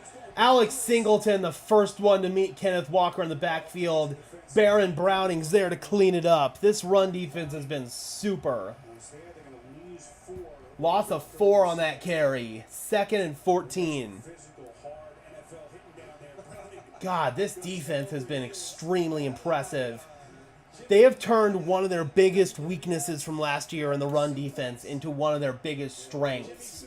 Jimmy Superfly Snuka with the Ricky the Steamboat Dragon with the suplex. But, we didn't see on that replay is one more time. Just under 7.5 left to play in the first half. A missed block up front, and 2nd and 14 for Seattle from their own 35. Smith fires over the middle. It's caught. And about a yard short of the line to gain there is DK Metcalf. Pat Surtain makes the tackle, bringing up a 3rd down and short here for Seattle. Gain of a dozen. Geno Smith, and even last year, he and this football team, they were at their best in the play-action passing game. And so I think as this game goes, if they can get the run game going a little bit, run some play action. Yep, John Nix just needs to get settled down out there. That might be the way Seattle has to go. Seattle 0 for 3 on 3rd down conversions, and they just converted. Back shoulder, Tyler Lockett working on Riley Moss that time. So that's Moss's first test of the game, and unfortunately doesn't pass it. It's press coverage. Yep, just a perfectly timed back shoulder fade. That showcases the chemistry there between Geno Smith and Tyler Lockett. 100%. Pure being on the same page. Delay a game on Seattle. 1st and 10, climbing the pocket is Geno. He's got a rushing lane, he's got a 1st down and more. Geno Smith still going into the end zone for the touchdown. So the Broncos fail to account for Geno Smith on that one, and he runs it in himself.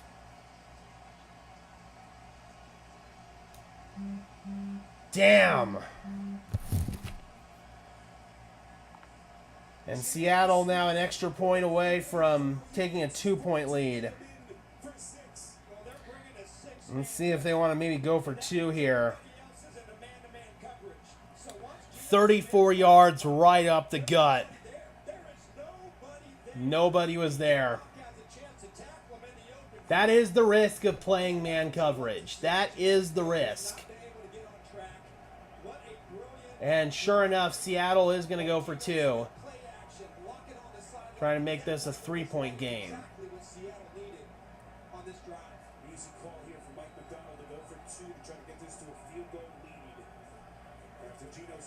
Geno, incomplete.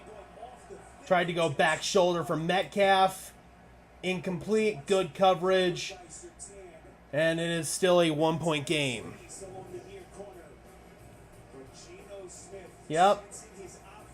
Sometimes that is what you are risking when you play man coverage, is the quarterback getting loose.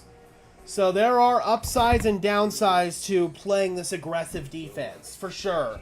But I'll take that over some of the blown coverages that we saw last year because of just blatantly letting receivers get free releases off the line of scrimmage and stuff like that. So with that, I can really live with it. I can. That happens from time to time. You're just going to have to live with it. There are things you can do to mitigate it, like putting a spy on them, but Geno Smith isn't traditionally a guy that you think of as having elite mobility, so Geno just got the Broncos on that one. That's plain and simple. The Broncos just got. But still a 1-point game. Offensively, hopefully they can get settled down here, get Bo Nix more into a rhythm, and try to get some points on the board here before halftime. I guess I set my expectations too high again. Well, you got to remember, this is a very young football team. This is a team that's still trying to learn how to win football games, and they've got a rookie quarterback playing in his first NFL game. There are going to be growing pains, but we've also seen flashes of brilliance from defense and special teams. So I think that overall, you can't be too mad with what we've seen. The defense has been out for, 6 possessions now, and they've only let up points on 2 of them. You'll take that.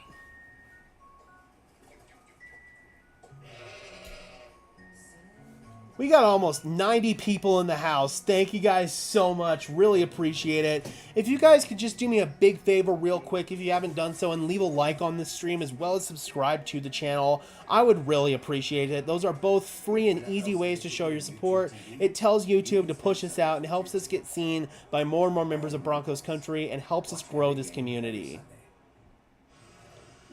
You see, and I have them around like 9 wins, and I still think they can get there.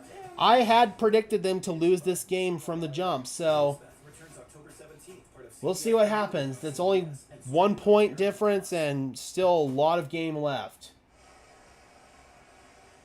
Here's a scoring drive for Seattle. 5 plays, 70 yards, 34 of which came on that. That was the first defensive drive where things kind of started to unravel a little bit, but again, now we've got an opportunity here offensively. 5 minutes and 55 seconds left in the first half. Got to get some points on the board. Spiro, the Seahawks recently hosted 3 special kids from Make-A-Wish who chose time with their favorite team as their wish. How'd they let that happen? The rushing touchdown? Again, like I said, it's just kind of a risk of playing man coverage sometimes. Sometimes when you play man coverage, the quarterback is not accounted for, and there can be big rushing lanes like that. But it's something that I will take because it does come with this aggressive man coverage style of defense. I'd rather have that happen than have a busted coverage because you let a wide receiver get a free release off a line of scrimmage because you're playing soft zone coverage.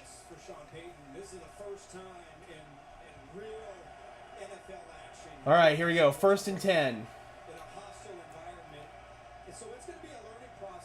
Bo Nix under center. Play action. Protection is good. Fires it, and it is nearly intercepted again. So Bo's been picked once and has had 2 near picks. That was Devon Witherspoon.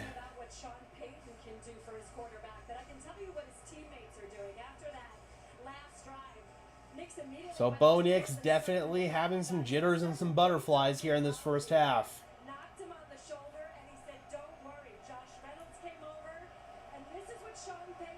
Second down and 10. He wants his team to go on to the next thing.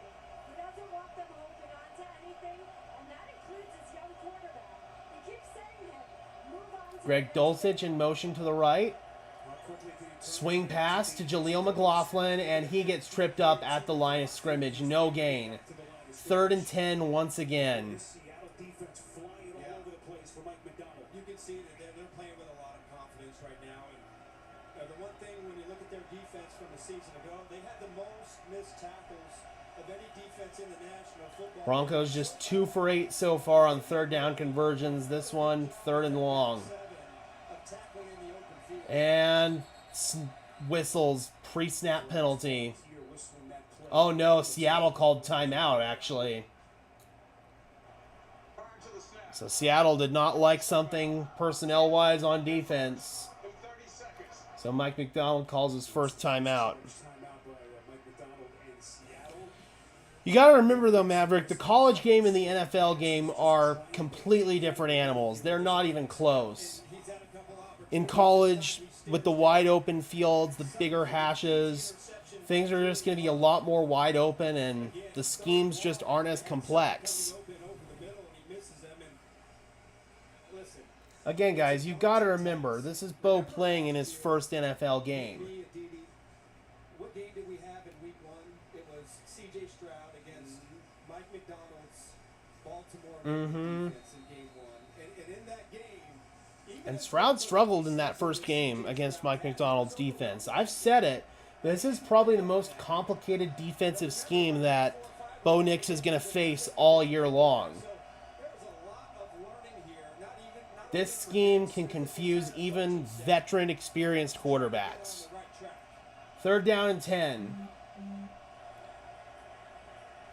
Bo just goes underneath that time. Mike Burton gets popped immediately by Rayshon Jenkins. Another 3 and out. Denver will punt. Rayshon Jenkins. So they pick up only 2, and this Seattle defense with a terrific opening half. You have a new look. You know, Rayshon Jenkins, he comes over from Yep. Jacksonville. And Again, man, this is a very tough scheme to play against. really felt like their communication 4th down and 6. Riley Dixon's going to punt. ahead of where this secondary was. Fair catch signaled for. And it bounces, and it is downed. Downed at the 1-yard line again. So Seattle had the safety last time they were pinned at the 1-yard line. Once again, the Broncos continue to win with defense and special teams. Tremont Smith saved it, passed it over there to J.L. Skinner, and it's down inside the 1. A beautiful punt right there. That's about as perfectly executed as you could get. And you know Mike Westhoff's happy about that. So let's see if Denver can force Seattle into another mistake and maybe get another turnover here. Begins at their 1-yard line. Second time today, Seattle begins at the 1. Ryan Grubb. I wouldn't advise play action. Don't risk another holding call in the end zone. Run the They come out in the pistol, to get some breathing room. Last time they and they're just going to run it, and they don't get it! It's a safety again! Denver with the second safety of the game! The ball may Let's see, did they say it got back to the line of scrimmage? Safety! Let's go! Let's go! So again, Denver playing the field position game, and they are winning with it.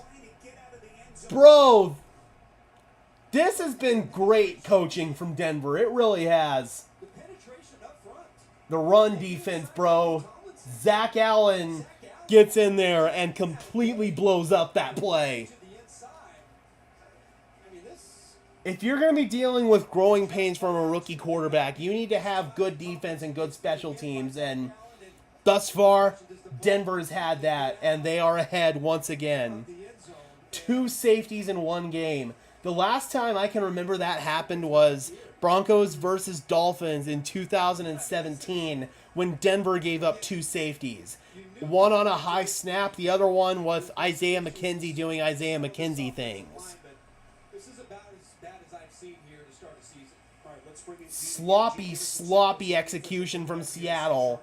Denver clearly is the better coach team heading into this. There's no doubt about that.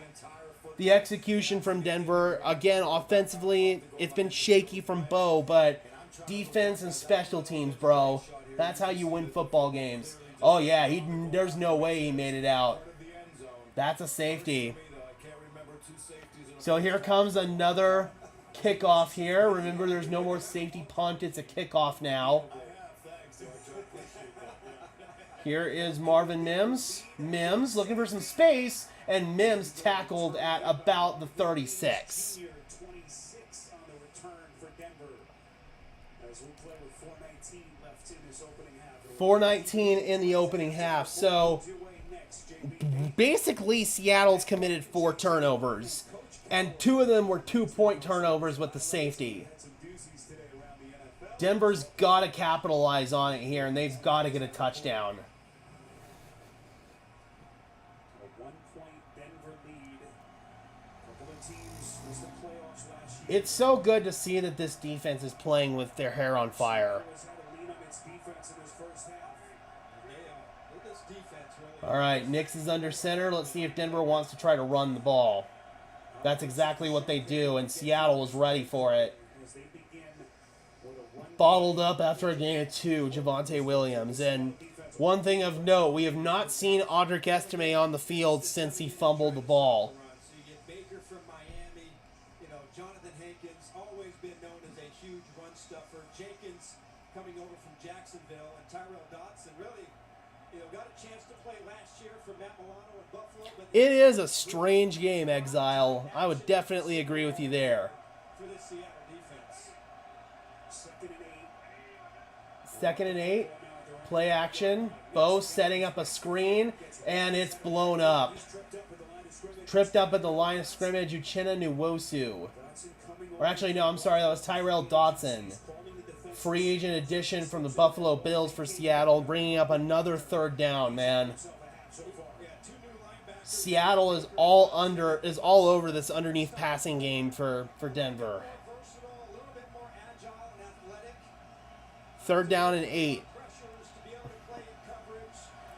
Really look a lot like Denver 2 for 9 on 3rd down conversions. in the Ravens defense for Mike McDonald. And Denver's got to call timeout. Looks like Sean Payton's going to take a Play clock was running out on him. So Sean burns a timeout. 2 minutes and 57 seconds left in the first half. Still got plenty of time on the clock. Seattle's got that 2 timeouts left in their back pocket here. Sounds like the inside of a hive of hornets. Ooh, man. Sparrow, I talked to Jaron Reed this week, and he said that head coach Mike McDonald put up a DNA strand with 10 sayings that are the central tenets of this team. One of them. At least this has been better than Broncos Colts 2022. That was easily the worst game I've ever personally attended in my life. That was such a bad game. To Lynch about that before the game. Sparrow, he had a big smile on his face, and he said to me, Yeah, Bobby, you can tell that Sean doesn't really trust Bo to do a whole lot out there right now. And this is why I can understand the argument to start Jarrett Stidham week 1. I still think this game benefits Bo more than it hurts him, but I could have understood the argument to start Jarrett Stidham week 1. Nix climbing the pocket, fires across the grain, it's caught. First down, Cortland Sutton.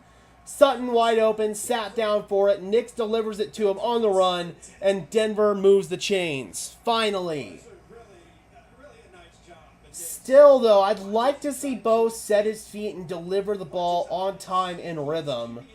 But he didn't like it. He stepped up and was able to ad-lib something there to Sutton.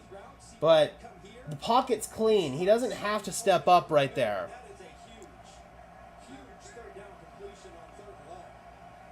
That's the kind of completion. Bro, Maverick, that game was awful. 1st and 10. They start to string positive plays. McLaughlin gets a little push forward, gain of 3. And that should take us to the 2-minute warning. So Denver trying to drive downfield, get some points heading into halftime, and they do get the ball heading into the second half as well. So they're looking to try to double up here. 2-minute warning from Seattle. T-Mobile savings, take one. Understanding, say at T-Mobile you get tons of benefits and you can still save versus the other guys.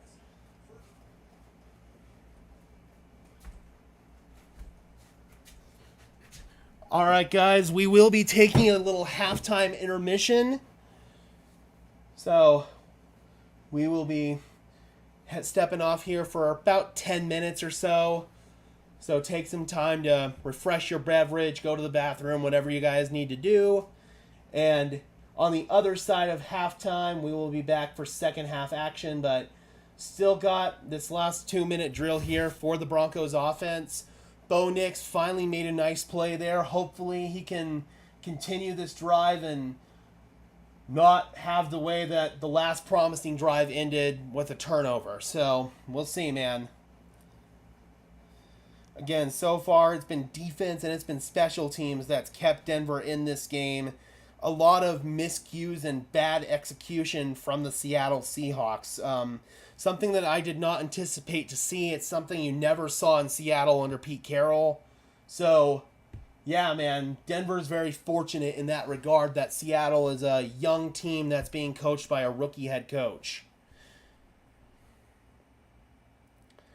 The Broncos are the first team to have 2 safeties in the same quarter since November 6, 2011, when the Rams had 2 safeties in the third quarter of a game against the Arizona Cardinals. That is per Andrew Mason, so that's one hell of a stat right there. Again, the last time I can remember 2 safeties happening in the same game was Miami Dolphins versus Denver Broncos 2017, and it was Denver on the wrong side of it. They gave up the 2 safeties, so definitely the right side of history here for the Broncos. Bro, we're over 100 people in the house. Thank you guys so much. This has been an absolutely awesome stream. The chat's been super lively, and that's what makes these streams so much fun, is getting to interact with you guys in the chat. All right, we are back from the other side of the 2-minute warning.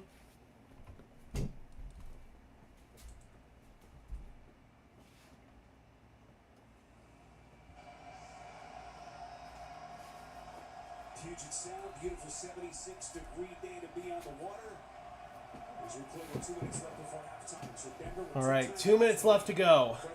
You're already kind of on the edge of Will Lutz's field goal range, so don't want to do anything crazy here. Nick's near interception.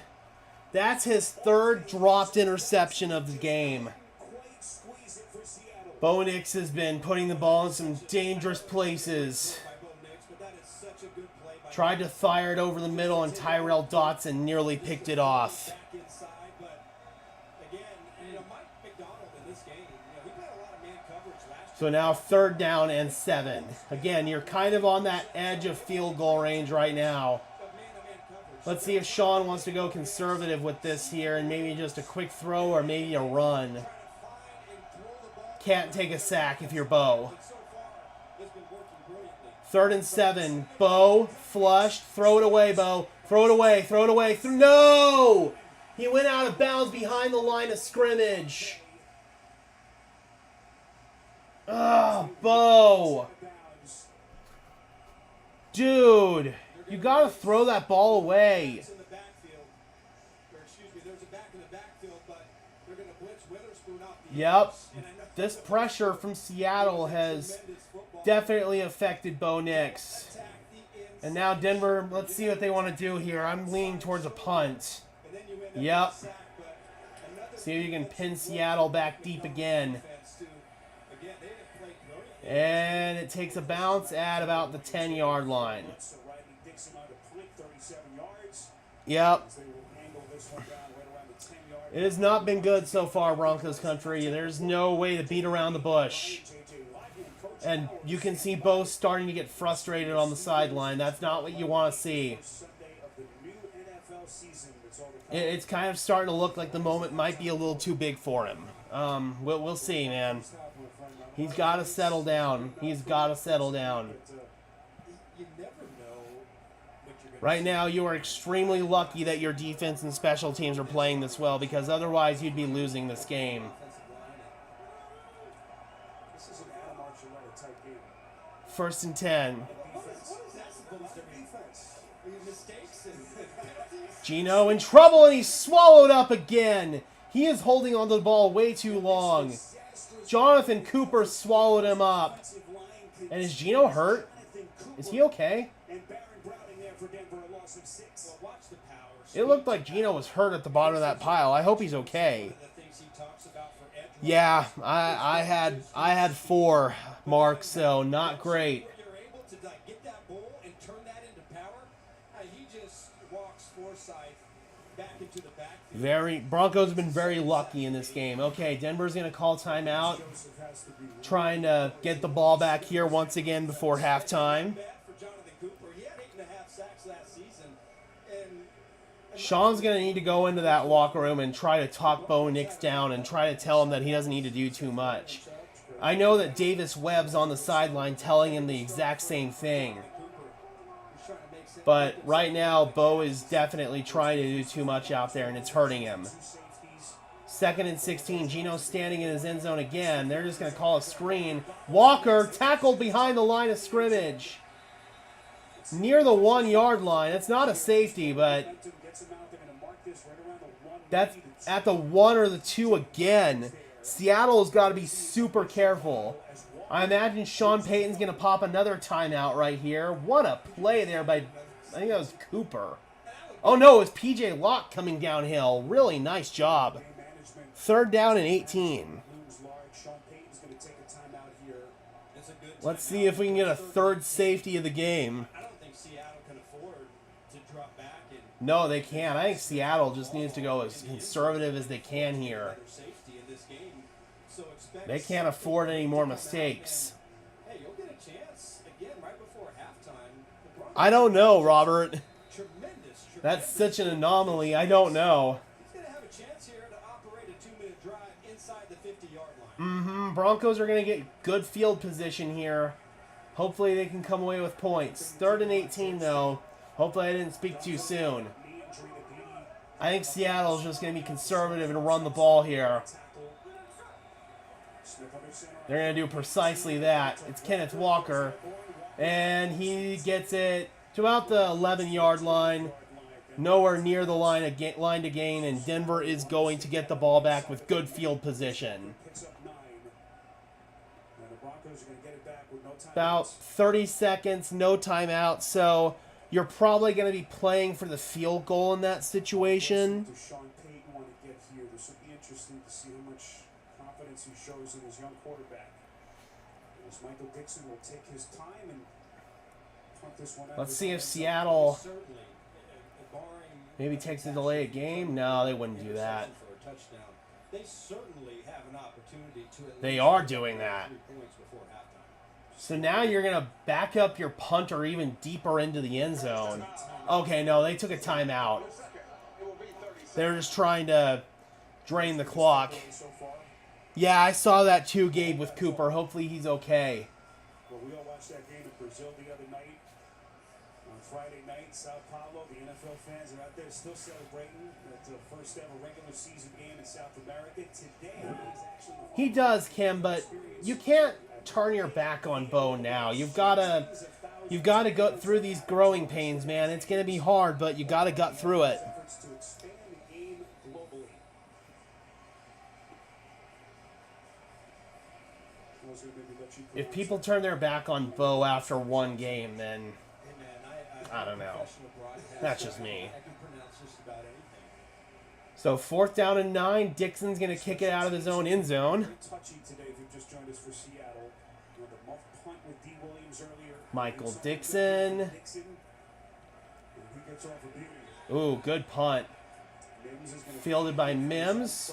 He gets it across the 45 to the 46 where he's out of bounds. He's out of bounds. So 31 seconds, no timeouts for Denver. 52 yards. You're hoping to maybe hit one over the middle of the field, get up, clock it, kick a field goal. He's missed a couple of open throws. What a big maneuver here. Bo 11 for 20, 42 yards in the pick so far. Listen, you can't play scared, but again, he's thrown some pretty dangerous passes over the middle. Seattle's playing zone, so he's got to make sure. They're not pulling the plug on Nix. I would anticipate They're not going to pull the plug on Nix, Mark. that are more favorable for his They're in this for the long haul. really not seeing the inside part of the field. Bo, flushed, pumping, and is out of bounds at the line of scrimmage. That will stop the clock. No gain, 24 seconds. Denver Nix, all that collegiate experience. FBS record 61 career starts last year, the most accurate single season by a quarterback in the history of college football. But very quickly learning how difficult life is at this level. Well, especially in game 1. And historically, rookies don't usually play well. 2nd down and 9. And so this is, again, a tremendous learning experience. But we haven't even finished one half of football. There's a lot of football left here for both teams to get better. Nix has time, fires over the middle, and it's broken up. Tried to hit Josh Reynolds on a dig route. That didn't look like a bad ball. That did not look like a bad ball at all. It was just broken up by Woolen. Yeah, but I thought that there was a chance there. Was this a drop, or did Woolen... That's a drop. That's a good ball from Bo. Woolen even got a hand on it. Really tight coverage. And I would probably put that penalty. on Josh Reynolds. No, it's Seattle's going to call a timeout. 3rd down and 9. Yeah, that's a drop. It's good coverage too, but Bo put that right on the money. See, Woolen come in there with that left arm. So obviously not much help there for Bo, but Initially thought maybe there was a deflection at the line of scrimmage. You saw that kind of see, that ball was perfect. hand of Nix. But from that angle, it appeared to be a clean pass. And it falls incomplete nonetheless. So 3rd and 9 here, 19 seconds. All right, 3rd down and 9, 19 seconds. You're going to try to throw over the middle again, I would imagine. But again, you're going to get some sort of a pre-snap disguise. And I think this defense has done a good job of showing pressure, coming out, showing pressure, and coming. They've got split backs here for Denver. They're probably going to chip and then release. They do that.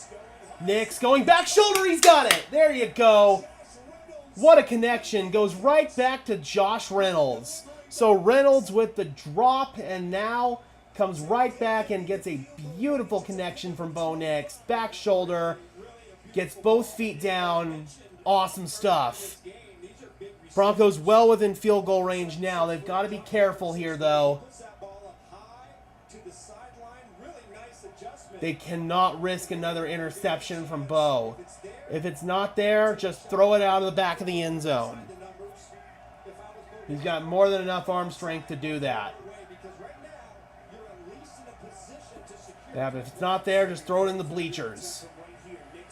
Nix is going to run and out of bounds, a little behind the line of scrimmage, but that's okay. It stops the clock, 7 seconds. And Sean Payton's going to send out the field goal unit. So the Broncos in position here to potentially get some points on the board heading into halftime. That drop obviously hurt, but Josh Reynolds made up for it on the very next play. So here's Will Lutz. This one's going to be from 45, left hash. Lutz is up, and he drills it. Dead solid, perfect. And the Denver Broncos put points on the board heading into halftime. Feel a little bit better now. 13-9, extend their lead to 4 points, and they get the ball back to start the second half. Get Bo settled in on the first drive of the second half. Get a touchdown on the board. You're feeling pretty good if you're Denver. 126 people in the house. Thank you guys so much. There is still 2 seconds left, so we're going to see a kickoff here.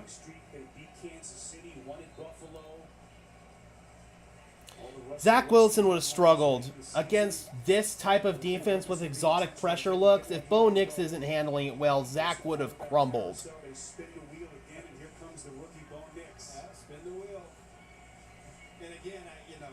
Yeah, no, this is not a situation you would have wanted to throw Zach Wilson into. If there was any other quarterback you would have started in this game, it would have been Jarrett Stidham, but it's all right. The Broncos are okay. Got some points on the board there. That's exactly what you needed. Your defense and your special teams unit has kept you alive. We're good. We are good. So here's the final play of the half. Just slides down. And that will do it for the first half of action. Definitely some bumps in the road from Bo Nix, but the Broncos able to get that field goal there to end the first half. Able to put points on the board. They get the ball to start the second half. We are going to take a little intermission, Broncos country, so be sure to stay tuned for second half action here on Broncos Syndicate. We'll be back.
probably the weirdest half of football that you will ever see. Welcome back, Broncos country. That was an experience, to say the least. I thought that first half was clearly dominated by defense and special teams for the Denver Broncos. They capitalized on multiple Seattle Seahawks miscues, and it's for that reason that the Denver Broncos lead the Seattle Seahawks 13-9, because Bo Nix has definitely struggled out there. He has looked skittish, he has looked uneasy, he hasn't had answers for this Seattle Seahawks pressure. They have really made him look like a rookie quarterback out there. He has not risen to the occasion yet, but if there is some promise heading into halftime, he hit that really nice back shoulder throw there to Josh Reynolds. He also had a really nice throw before that on a dig to Reynolds that Reynolds just dropped. But at the end of the day, man, it was definitely not the first half performance that you're looking for. And yes, I'm looking to see, did they let Brandon Aubrey kick that field goal, or did Mike McCarthy pull him? But the Broncos do get the ball heading out of halftime, so the hope is that Sean Payton can get Bo Nix settled down, get him calm, get him into a rhythm, get some easy completions beyond just screens and throws beyond or behind the line of scrimmage. If Sean can do that, then hopefully Bo will be able to get more comfortable and get into a rhythm out there. Because right now, that just hasn't been there. He's looked extremely skittish. Yeah, so let's see what happens, man. We are getting ready to start second half action.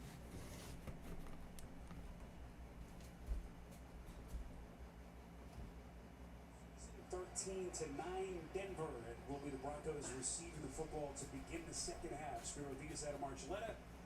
Didi Kinkabala, rest of our CBS crew. Happy to have you with us. All right, here we go. As we excitedly begin a new NFL Jason season. Myers is going to kick off for Seattle. For both teams arching that first half. Rookie quarterback Marvin Mims, Tremon Smith, both back deep for Denver. 12 of 22 was Nix for 67 yards. He did have that interception in the first half. But we'll get another chance here quickly. Jason Myers with the kick. And Mims looking for a block from Smith, and Mims is able to return it out to the 27-yard line. And that is where Bo Nix and the offense will start the second half. Let's hear from Sean Payton. Look at Bo Nix. What is your message to him? Listen, I think he's been playing well. He's extending plays. I think we got to help him around a little bit. We had a handful of drops. We'll look to run the ball a little bit better in the second half. What about your defense? How can you be sure that they'll maintain this pressure in the second half? Just go by what we saw in the first half. We played most of the game on their end of the field. Thank you for the All right. All right, Didi, what kind of play calling do we see from Sean Payton here? First and 10. You can see Bo Nix looking down at his wristband. They begin first and 10 from their own 27. From the 27-yard line, they start off with a toss to McLaughlin. That's going nowhere. Boye Mafe blows it up. You cannot get behind the line of scrimmage here. That's why I don't really like starting off the drive with a toss. Biggest observations from Nix and his Denver offense. Well, I think the big observation is that the game is moving a little quickly for Bo Nix. I would expect not only the Denver Broncos, but the Seattle Seahawks. They've got to desperately get their ground game. Yes, I can turn up the volume. I'll have to go do it in a second, though. Second and 14.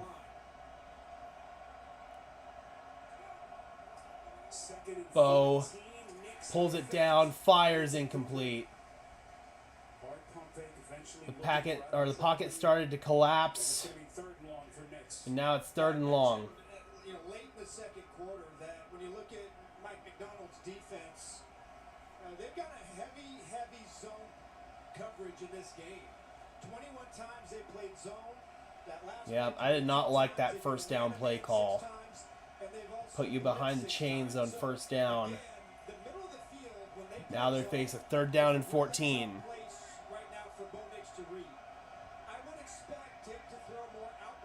5 wides. And play clock hit zeros. Delay a game.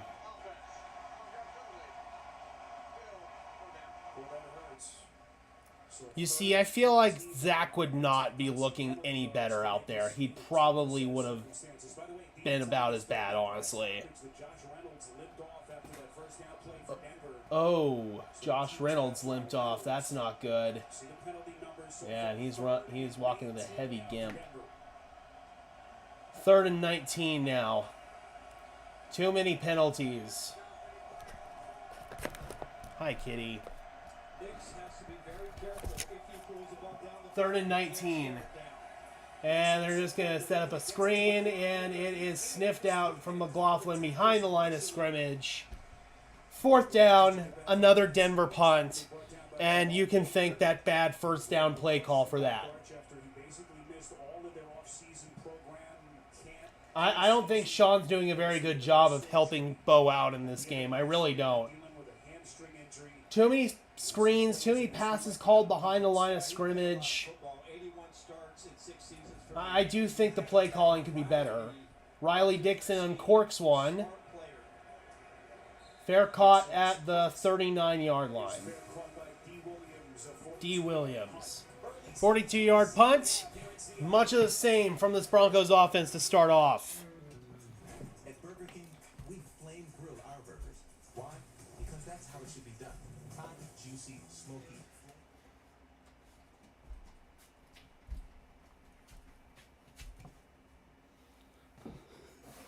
What sucks is I don't think there was a whole lot Bo could have done on that drive. I mean, on 1st down, you call a toss play that gets blown up for a loss of 4. You're backed up to a 2nd down and 14, and yeah, he kind of was skittish on that play, but still, I don't think there was really anything there to convert on 2nd and 14. And then 3rd and long, you commit a delay of game penalty because you can't get the play in on time, so that's a Bo problem. And then after that, obviously, it's 3rd and 19. You're just going to call a screen. Very frustrating, and I think just from an overall offensive execution, it's not all Bo Nix, but certainly you would expect better right now. Kim, they went 3 and out. It was a bad 1st down play call. They lost 4 yards on a toss. They got 2nd and long, couldn't do anything. 3rd down and long, they got to delay a game, so it was 3rd and 19. They just called a screen and then punted it. So, yeah, it's frustrating to see that. It really is. The just overall poor execution on that side of the ball is not something that you want to see.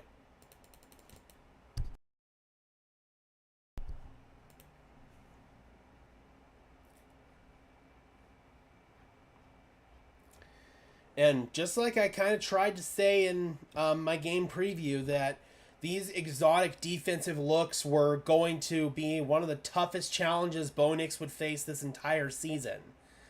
I didn't expect it to quite be to this level, but I was not expecting elite offensive production from the Denver Broncos today. Let's put it that way. All right, we're back.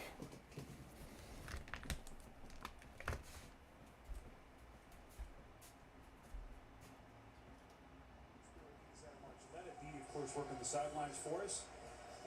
Ragged offense, really intense defense for both sides as Seattle not trying to get their offense going, Arch. Yeah, well, look, Mike McDonald earned his reputation having answers on defense. But in this game, first time as a head coach, he and his all right, 1st down. coordinator have to find answers Kenneth Walker able to surge forward for a gain of 5. Walker, but boy, it has been a tough road, and because of the struggles, Arch, with this offensive line. a lot of pressure on Yep. Smith led to an interception. And again, that was something else I talked about in my game preview was, could the Broncos exploit this matchup against a weakened Seahawks offensive line? Meanwhile, Geno floats one, and it is caught. Working on Riley Moss there was Tyler Lockett, and that's the 2nd time that Lockett's gotten a reception on Moss. Geno had Jonathan Cooper right in his face, just floated that one up there. Good job by Lockett there adjusting it. I don't really know what Riley Moss was doing on that one. And now it's 1st down and 10. Seattle is on the move. Handoff to Walker, and gets about 6 there. Everyone was wondering what the Seattle offense would look like. New offensive coordinator with Ryan Grubb. They were so vanilla, as most teams are in the preseason. Of course, his offense is so pass-happy, prolific at the University of Washington. But they felt like they would kind of mix things up, be a little bit more balanced with this Seattle offense. 2nd and 4. Chance to get into their offense. They've had so many negative plays, and again, when you're trying to put out constant fires that keep showing up, Smith is under center. it's really tough, as we can see, to get any Handoff again to Walker, and the Seahawks running game is starting to find its groove. Kenneth Walker barreling into the secondary. Tackle made there by Brandon Jones. Another first down, gain of 15. That's now the 8th first down of the game for Seattle, 6 for Denver. And a whistle. Flag in the backfield. False start on Seattle. So, it's 1 step forward, 2 steps back for Seattle. Stone Forsythe there on the penalty. 1 step forward, 1 step back for the Seattle offense. Easy call there with that. Yep, definitely moved early. The right tackle and the right guard, but you've got to believe that Seattle has to find a way to run the ball and then play action. To me, that's the formula in this game. Run, play action, and try to get something going. Handoff again. Kenneth Walker bounces, and that's going to bring up 3rd down. Really get the sense RG is on the cusp of I'm sorry, 2nd down, 2nd and 11. If he's not there already.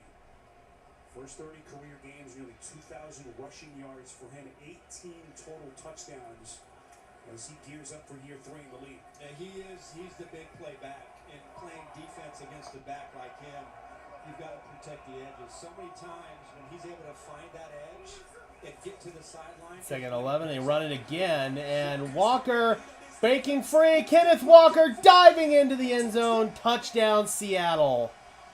Walker makes a couple men miss on the right side and able to punch it home there.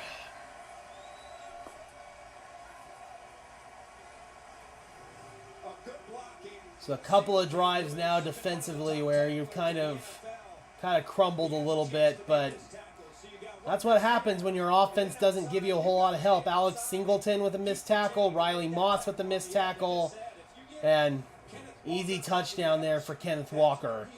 6 plays, 5 runs, 1 pass. Jason Myers' kick is good. Seattle now takes a 3-point lead. And things are now starting to go awry for Denver.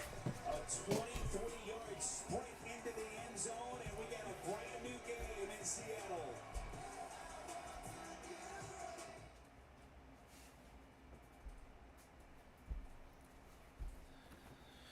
You have to get points offensively on this next drive. Points are mandatory. Like, you cannot not get points here. If you don't get points here, then you're screwed. The execution was not good on the first possession coming out of halftime. The play calling, I thought, was not good. And now the defense, again, man, they've been backed up into a corner. It feels like Broncos football these last several years where the defense holds on for as long as they can, but they have to eventually get help from their offense, and that has not happened so far. Just like D says, right now, it really feels like same old Broncos. It really does.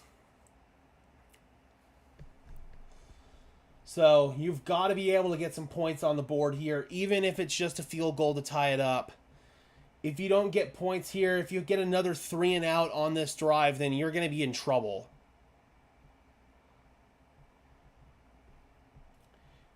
Just scheme up some easy completions for Bo. Just try to help him get the ball out on time and in rhythm.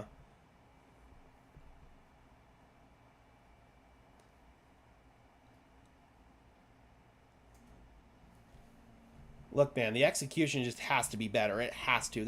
It's that simple. And I can definitely see the argument for starting Jarrett Stidham in this game. I can see the argument. I still, again, think this was the best move for the Broncos long term to start Bo Nix right out the gate.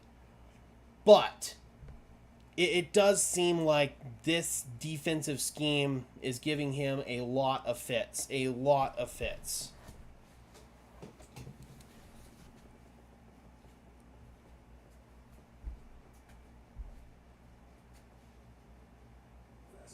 Well protected. And by the Home Depot. How doers get more done. So the Seahawks today wearing their old throwback 1990s uniforms. I was thinking All about right. some of the old-time greats that have come through this place. Steve Largent, the late, great Cortez Kennedy, Jim Zorn, the All-Pro quarterback. Yeah, I agree. Like, So much people tradition need to here. chill because this is Bo Nix's first game. 14 years at the You controls can't of the overreact one way or another. If Bo Nix had gone out there and thrown 5 touchdowns and lit the Seahawks up, you still can't overreact and anoint him the franchise quarterback after one game. It goes both ways.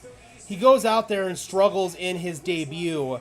You can't go out there and immediately write off the guy as a bust. It's that simple. Coach Prime in prime time, leading Colorado against Colorado State. We'll preview those There's still plenty of game left, and there's still a whole season left, Broncos country. CBS and streaming on Paramount Plus. Wild day in college football yesterday. We won't talk about that. 1st and 10. Producer Jason Ross. And it is getting really loud there in Seattle. As Bo Nix Bo hits the bottom of his drop there, just goes underneath, and it is defense all over the place. popped right away there. Devon Vele, gain of 2. But that time, Julian Love. It seems like Bo's not willing to stand in and scan the deep field. Some of the big names that they lost. This clinic tape, tackling in the open field. It looked like he had something coming open there on the right side, too, on an outbreaker. And you want to learn how to tackle. Instead, goes underneath, takes his safety valve. Chops down his legs. Love has played an excellent football game today for Seattle. 2nd and 8. Pro Bowl season for Love last year here in Seattle. On 2nd and 8. Handoff. Oh, nice little burst there from Jaleel McLaughlin. And Jaleel is down to the 48-yard line. 15-yard burst there from Jaleel. Seattle defense. And he's let them hear it about it.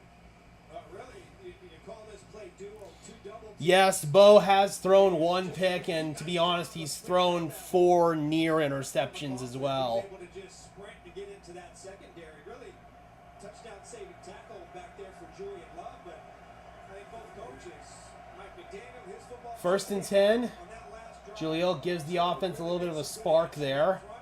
you gotta love that run if you're Sean Payton. Audric Estime. Audric Estime now comes in, and he doesn't get the blocking he's looking for, only a gain of 1. Looks like his forward momentum. They may give him a couple of yards. They're gonna Now mark it's the 2nd down and 8. 8-yard line. As we approach the 9-minute mark in the 3. 9 minutes left to play in the 3rd quarter. Still a lot of time. But you've got to get points on this drive. Otherwise, Seattle could open up the game on their next drive. He wants his big guys up front to really play 2 gaps, to really build a wall and then be able to get off the tackle or get off the block and make the tackle. That was a great example. So McLaughlin now comes in motion back to the backfield. Make the tackle. It's 2nd down. 1-yard gain. Bo gets it to McLaughlin, and this has been a common theme. They've been all over him behind the line of scrimmage. Lost yardage there, and once again going to set up 3rd and long. Looks like, they're You cannot win on 3rd and long, man. coming off the edge, and they're just going to release him. But again, Seattle's defense Oh, Garrett Bowles whiffed on his block there, bad. being able to read those keys and make the 3rd and 11. Nix, check down. McLaughlin lost the ball. Oh, man, I think that was a catch fumble. And Seattle is on top of it. Catch, fumble, Seattle recovery. So it felt like on that one, Bo rushed the decision to go to the check down. Yep, that's a catch and a fumble. There's your first look. The officials roll catch, fumble. Man. What? That's exactly what you could not afford to have happen.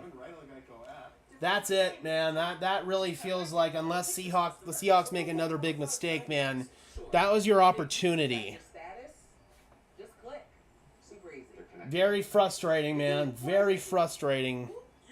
It feels, again, like the play calling has not been able to put Bo in the situation to be successful, and the moment looks too big for Bo. Yep. It feels very familiar. It feels like deja vu, but again, at the same time, you cannot overreact here. This is his first NFL game. That was the moment there where you can say that the game is probably going to pivot towards the Seattle Seahawks. Broncos took advantage of all those Seattle mistakes in the first half, but it gets to a point where your offense has to help out your defense. People always say, until it isn't. Yep. Remember before AI when you had to That is not how you play a winning brand of football in the NFL, and it's very frustrating to watch. See, Robert, I agree with you. Like, I would think more slants, more stuff, just quick in-breaking stuff, instead of all this crap behind the line of scrimmage. The thought was you had to throw all this crap behind the line of scrimmage because Russell Wilson couldn't execute over the middle of the field, and now you see this, and it's just like, bro, it's frustrating. It's very frustrating. Alrighty, catch you later, Amy. Good to see you. Yeah, man, it's definitely frustrating. See, Zach would open up the playbook in the field, but he's also going to put the ball in harm's way a ton. You're not going to move off of the 12th overall pick after one start. That's not going to happen. I'm going to sit here and tell you right now, Zach Wilson will not start a game this year for the Denver Broncos, barring injury. There's a reason why he is the third-string quarterback. He's not even Bo Nix's backup. You see the possession 2 feet to me. Yeah. McLaughlin starts to tuck it right here. That's kind of the third element. That movement right there. Yeah, that's very clearly a catch fumble. Fumble then, as you said, and a recovery by Seattle. All right, we thank Gene for hopping on with us again. Meantime, what a play by Wallace, Arch, to knock that loose. Yeah, hey, you got to be alert if you're Denver. This is classic play action. 1st and 10. And try to really, really hurt this Denver team. Second takeaway by Seattle. Toss it to Charbonnet. Able to surge forward, gain of 6, tackle made by P.J. Locke. 40-yard line as we cross the 8-minute mark in the quarter. Best starting field position of the day for Seattle as they begin at the Denver 47. Second takeaway of the game. And 2nd and 4. I think they're perimeter blocking. Their tight ends and their wide receivers, since they come out after halftime, have really done a terrific job of getting their hands on the defensive backs and making room for these backs. Handoff again. Charbonnet surging forward. He's going to be about a yard short right there. Tackle made by Christian Welch, who's seeing some playing time for this Broncos team. So far, it's worked. Yeah, well, they've cut down their splits a little bit on the offensive line. And again, I think that's the only thing you can do because, if anything, get the guys up front confident. So very interesting to see Welch in there ahead of Cody Barton. And again, that right there, I don't know if Barton's dealing with an injury or what. confidence to get these drives going. Again, so many negative plays in the Yeah, but Rick, you've already opened up Pandora's box. You can't sit him now that you've already started him. and now they're in a 3rd and short. It's Metcalf in motion. Hand it to the up man, Walker. He's got the first down.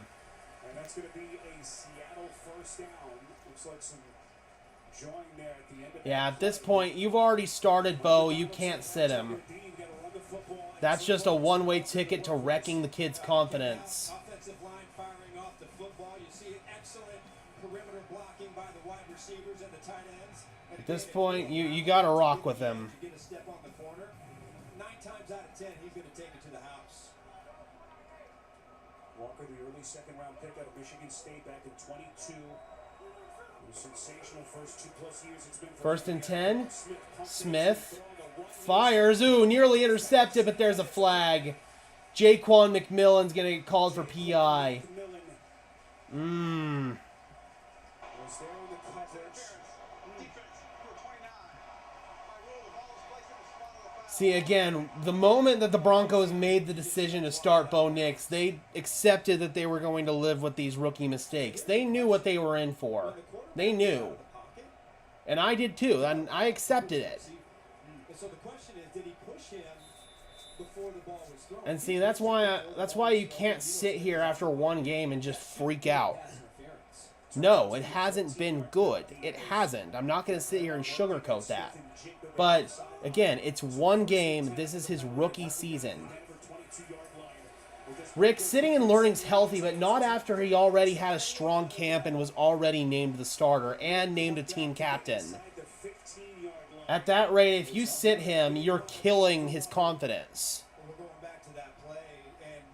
He's got to learn through these rookie mistakes, man. It's going to be painful. And yes, the Broncos probably aren't going to win a lot of football games this year, but it's something you have to get through. C.J. Stroud made these same rookie mistakes in his NFL debut, and he went on to have the best rookie season of NFL history. So, again, man, I'm not going to sit here and overreact after one game. Clearly, Sean Payton was comfortable making the decision to start Bo Nix. Otherwise, he would have started Stidham. He would have. Yeah, get him on the edge with one of the best tacklers in the NFL, Alex Singleton. And when you look at, Walker last year. Yeah, Rick, but the thing was, Zach had incompetent coaching and an incompetent surrounding cast. You can't sit here again after one game and say that you need to bench Bo Nix. That's just not the right way to go about managing a rookie quarterback. First and 10 or first and goal, touchdown, Kenneth Walker. And they open up the lead. There's a flag down though. Denver's pointing in the direction of Seattle. And it is. It's on DK Metcalf. So, points come off the board there for Seattle, and it helps keep Denver alive. You see Metcalf here. He's going to come inside, and this is tough. You see Surtain is in press. And when he comes in there and cracks the safety, Surtain has to replace to the outside, but he's playing man-to-man coverage. So a really nice scheme by Brian. All right, so Seattle, points come off. It's now first and goal, backed up at the 14. It's the third offensive hold against Seattle today. So not only does it wipe away the touchdown, it marks them all the way back. Meanwhile, Deshaun Watson is certainly not putting up good box score numbers. As we cross the 5-minute mark, first and goal. Fires, end zone incomplete, no flag. Coverage there by Riley Moss on the former Bronco Noah Fant. Second and goal. Denver's got to be able to hold Seattle to a field goal here. Second and goal for Seattle.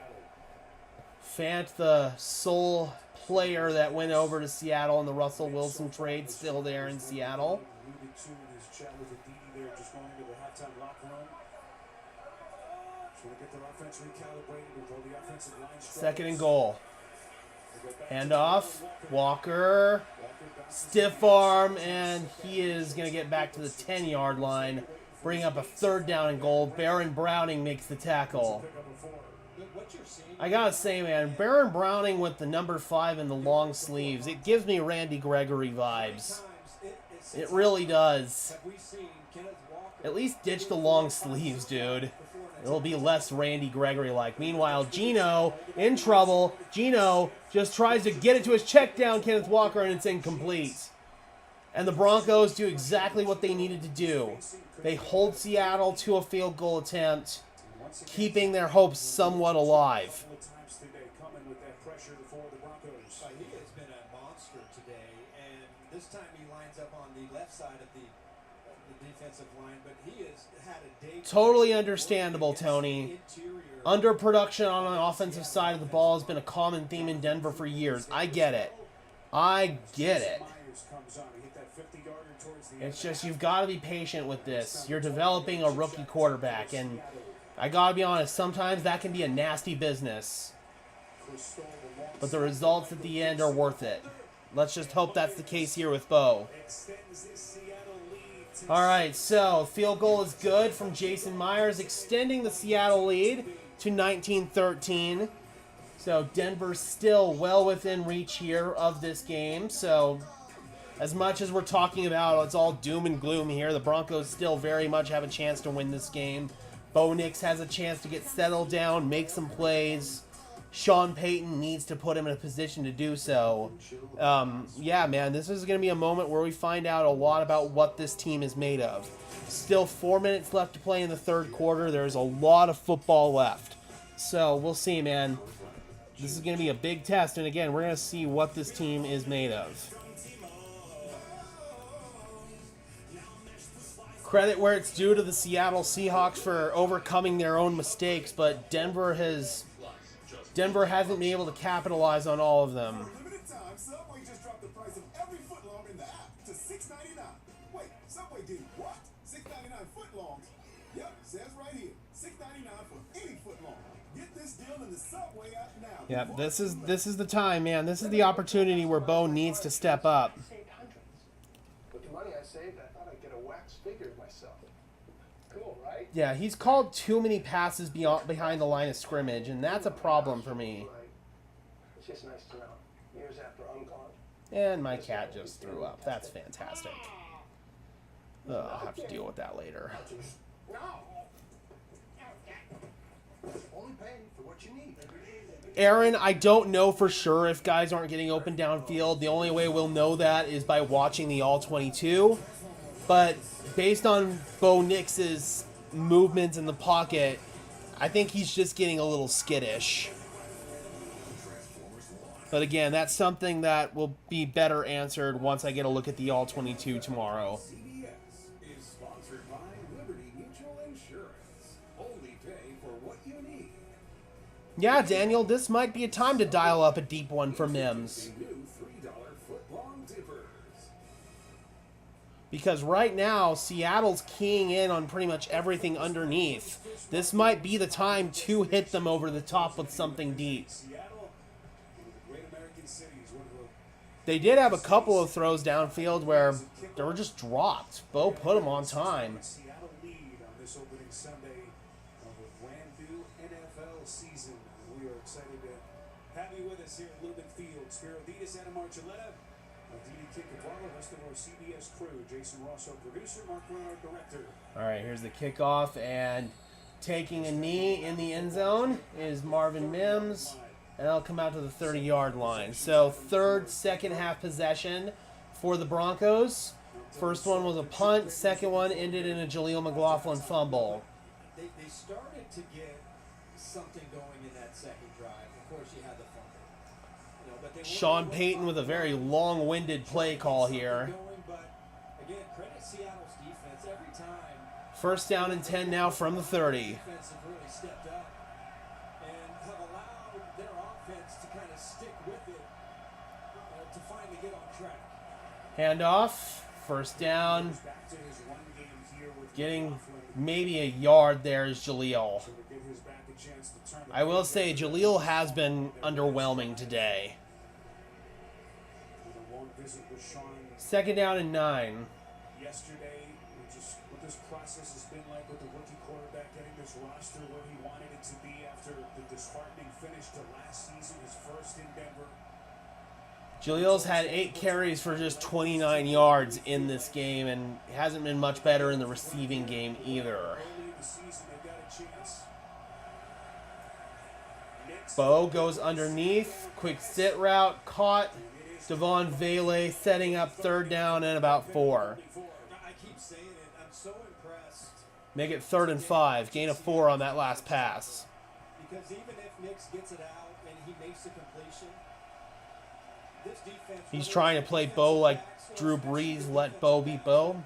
That's a very fair assessment. I think that is a good assessment.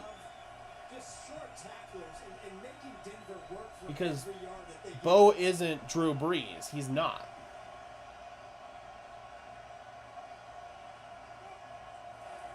Third down and 5. Nix throws. Bah! It's bobbled.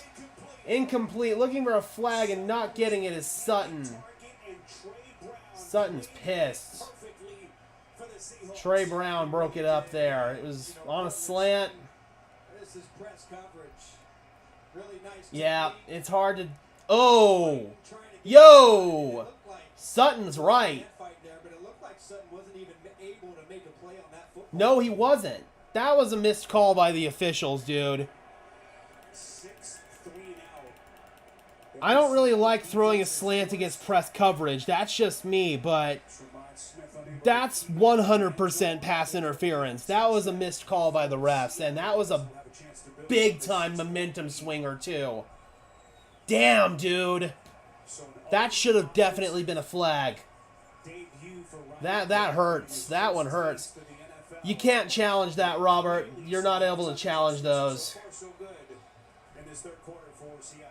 Well, to me, Oh, Gage, God, that's the frustrating. Part of it is, do you have answers? And as a player, you're looking for your defensive coordinator, your offensive. That was a momentum-changing play right there, man. That... Give me some. Let's make some adjustments. And Seattle's starting off at the 20. Denver's got 5 down linemen. and what you're trying to do on that side of the ball. Handoff and no dice there for Walker. Alex Singleton coming downhill to make that play. Prolific line, especially the last couple of years, just across the That's very frustrating. last year. Huskies offense That would have extended the drive. points per game and went to a national runner-up season. He met Mike McDonald at the combine last year. Grubb took his star quarterback Michael Penix there. They shared the Yep, same Daniel, team. another turnover would definitely come in handy right about now. And remember, Grubb 2nd and was 10. the Even just getting off the field here. Caleb DeBoer Make some him tough punt. elusive before he got that phone call. Oh, the run game is starting to work for Seattle with Kenneth Walker. He's got a first down. A pickup of a dozen bullets. First for 12 on that one. Here in Seattle. Well, right now, Vance Joseph has to ask himself, do I make an adjustment? He's playing his safeties back, so there's one less player. Yeah, I think Vance needs to stop playing too high. This game, Kenneth Walker has had 12 runs against two. First and 10. Fires and open in the void in the zone there is Tyler Lockett down near midfield. And Seattle is starting to run away with this. Playing both of their safeties high for Man, that's frustrating about that missed call, man. That really swung the momentum back into Seattle's favor. and then Geno Smith attacks in the passing game. Look, So Devon Key is now in at safety on this drive for Brandon Jones. Not sure what's going on with Jones. now let's go attack downfield. It's exactly what Geno Smith just did. Geno. Smith's gonna fire again. Yep, fires in another completion. DK Metcalf on a comebacker. Clicks for the Seattle offense. Metcalf on the catch here. It's going to be a first down completion. As we move inside of a minute, they pick up 11 more. Again, what's Yep, and right now, I mean, yeah, you want your offense to be able to help your defense out, but when your offense isn't getting any help from the officials, that obviously is frustrating. Well, now in the second half, Seattle, they've been they've been attacking that defense. So now it's the classic game. Do I play my safeties high? Do I play them back? And right now, Geno Smith. First and is 10. making the right decisions. From the Denver 41, Geno, another underneath throw. Vance Joseph's backing off and playing soft zone again. That connection, they're going to run out the remaining He's getting scared, guys. Vance is getting scared. quarter here in Seattle. You can't back off and play soft now. This is the time when you need to be aggressive. It's the end of the third quarter. And somehow, some way, they've got this. Seattle Seahawks, man, after a disastrous first half, Broncos kept them in the game. You're watching the NFL on CBS. Yeah, Riley Moss is not having a good game. Not at all. The best part about having kids is when they Oh, boy, dude, it's frustrating. Very, very frustrating. colds, where families come first. With multi-view on NFL Sunday Ticket, So we're at a point now where game can be the Seattle's basically already in field goal range. They get a field goal here and it's a 2-score game, and I've seen nothing from this offense to this point that would indicate that they can overcome a 2-score game. Ay, ay, ay, ay, ay. Places we were made for. They need a big-time momentum shift in this fourth quarter. Find because they're starting to get gassed on defense. The run game is starting to work for Seattle. They're starting to get punished through the air as well. They've given up 146 rushing yards on 6.3 yards per carry. Can't win with that formula, and a lot of that has come in the second half. I definitely agree. I'd love to see Chris Abrams drain. The problem is he's not active today. But the feeling that no matter what, you're taken care of. Oh, I just earned a hotel suite. You only get that here at the sportsbook Born in Vegas, where they know how to treat you right. Who you talking to, Jamie Foxx? Bonus bets, exclusive offers, real world Yep. rewards. It's frustrating, man. It feels at this point like this team is not quite ready to make an impact like some thought. I mean, I thought they were at least going to be capable of winning 9 games, and they still could. There's a lot that can happen between now and then, of course, but right now, it still is clear that this team has a long way to go. They have a long way to go. They've got to work through these growing pains with Bo Nix, and it's going to be painful. This season does feel like it's going to be tough, but they've got to work through these growing pains, man, especially early on. I could foresee things settling down later on as the season goes on, and maybe much like last year, the Broncos are playing their best ball towards the middle of the year, and they go on a win streak. But right now, they are very far cry from that point. Geno has time, fires wide open, blown coverage, touchdown. Zach Charbonnet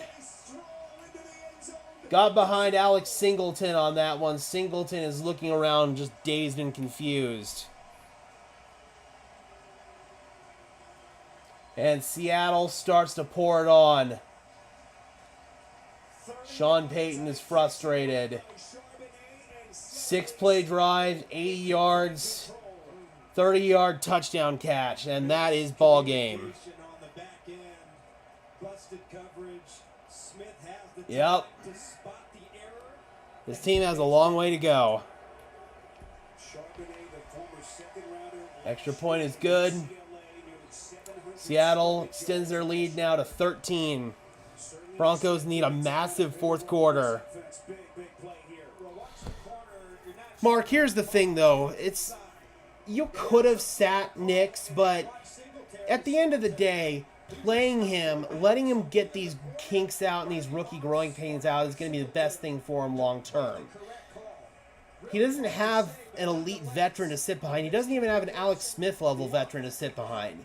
He would be sitting behind Jarrett Stidham, and Stidham maybe would have looked more confident out there offensively, but at the end of the day, starting Stidham does not benefit your team long term. You've got to work through these kinks. You've got to work through these growing pains, and all 3 rookie quarterbacks have had them. Based on what I can tell from what I saw from Caleb Williams, he struggled, and based on what Twitter's saying, Jaden Daniels having some growing pains as well. You've just got to grow through it, man. And for everybody that's saying Zach Wilson, I think it's clear the team knows where Zach Wilson is right now. He's not the backup quarterback. He is the emergency third-string quarterback that can only come in if Bo Nix and Jarrett Stidham get hurt. There's a reason why they weren't comfortable naming him the backup to Bo. We're not going to see Zach Wilson, guys. Bo's not going to get benched. But if he were to, it would probably be for Jarrett Stidham. But it's not going to happen, guys. Broncos are riding with Bo Nix through the long haul. For better or for worse.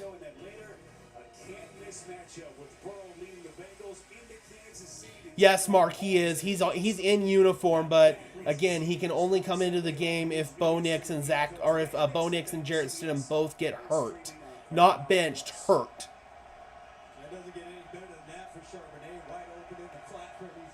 First and 10. See if Denver can get something on this drive. The run game has not been working. Seattle has been keying in on it this entire second half.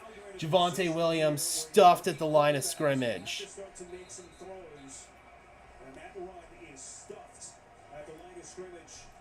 Second and 10. They've had a hard time sustaining drives. They really haven't had many drives in this game where they've been able to string any plays together. You know, their defense has set them up most of the game in Seattle territory. Chargers just scored on the Raiders. Knicks in this offense, they've got to try to go From the 30-yard line, got to make something happen here. Yep, another simulated pressure. That time Nix read it well, delivered a little outbreaker there to Devon Vele, setting up 3rd down at about 6 here. That was a good job right there. It looked like they were going to rush the linebacker, and then they backed him off and played zone. That was what we call a simulated pressure. It's a key staple of this defense under Mike McDonald for Seattle. And that's one reason why Bo has struggled. He hasn't really been able to key in on them. That time he did. And there's the first catch for Greg Dulcich. But it's going to be about a yard short. Have to imagine Denver goes for it here. monster play for Seattle. Great tackle. Yeah, I've been saying it the whole game. It's been the safeties. Hawaiian Bronco, I mean, if we look at where this team is right now, they're a far cry from a playoff team. This year feels like it's going to be all about growth, development, and getting better, and playoffs are probably going to be more in the cards for this team in the 2025 season. Well, Mark, preseason Nix was going up against Vanilla. What the hell, Sean?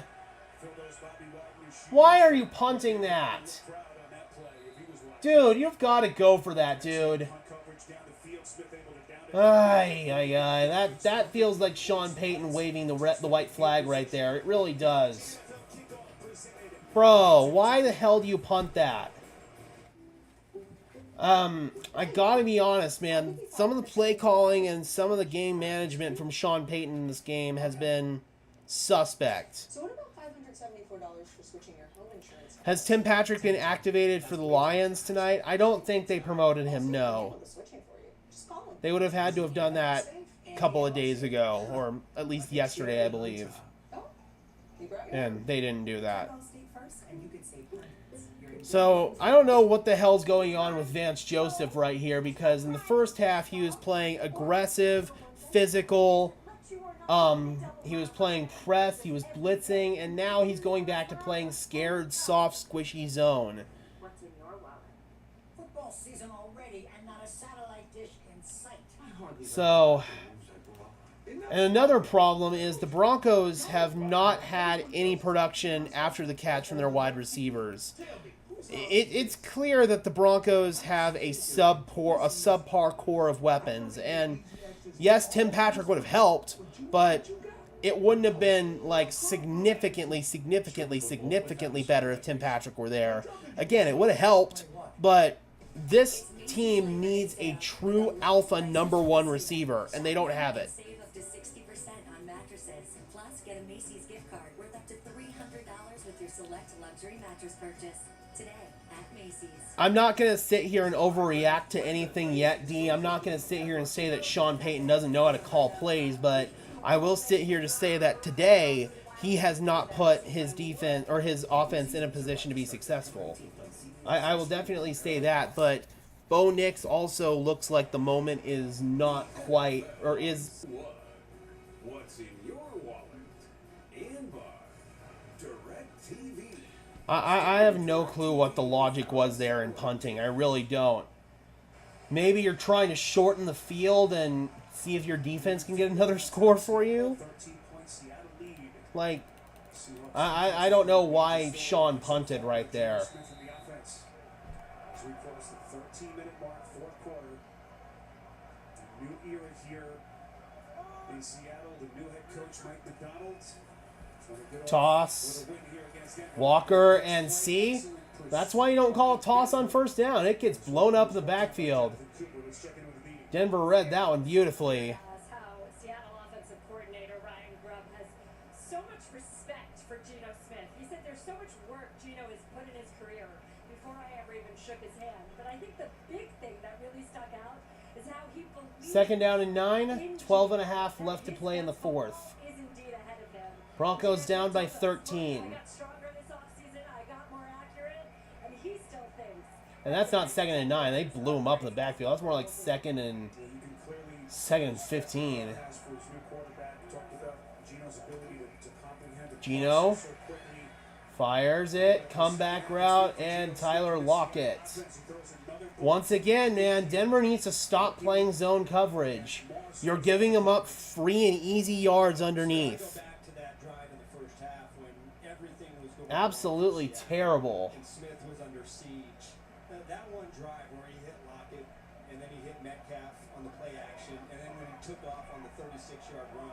That to me it shows you a lot about his makeup. So, is this the new worst game ever? Opportunities in here in the second half to throw the football. 3rd and 5. Geno, crossing route. Metcalf on Surtain. He's got enough for the first down.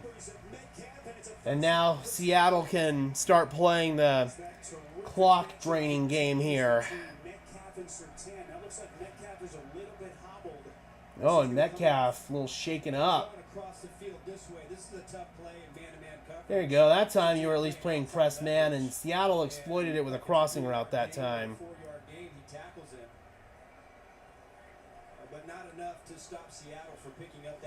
Yes, Mark, but we got to take a look at the tape and see what's behind the numbers here. Are guys not getting open? Is Bo just skittish? Right now I'm leaning towards the latter, but we'll see. We can't just look at the stats. We got to eventually look at the tape, too, and that will be done tomorrow when it comes out.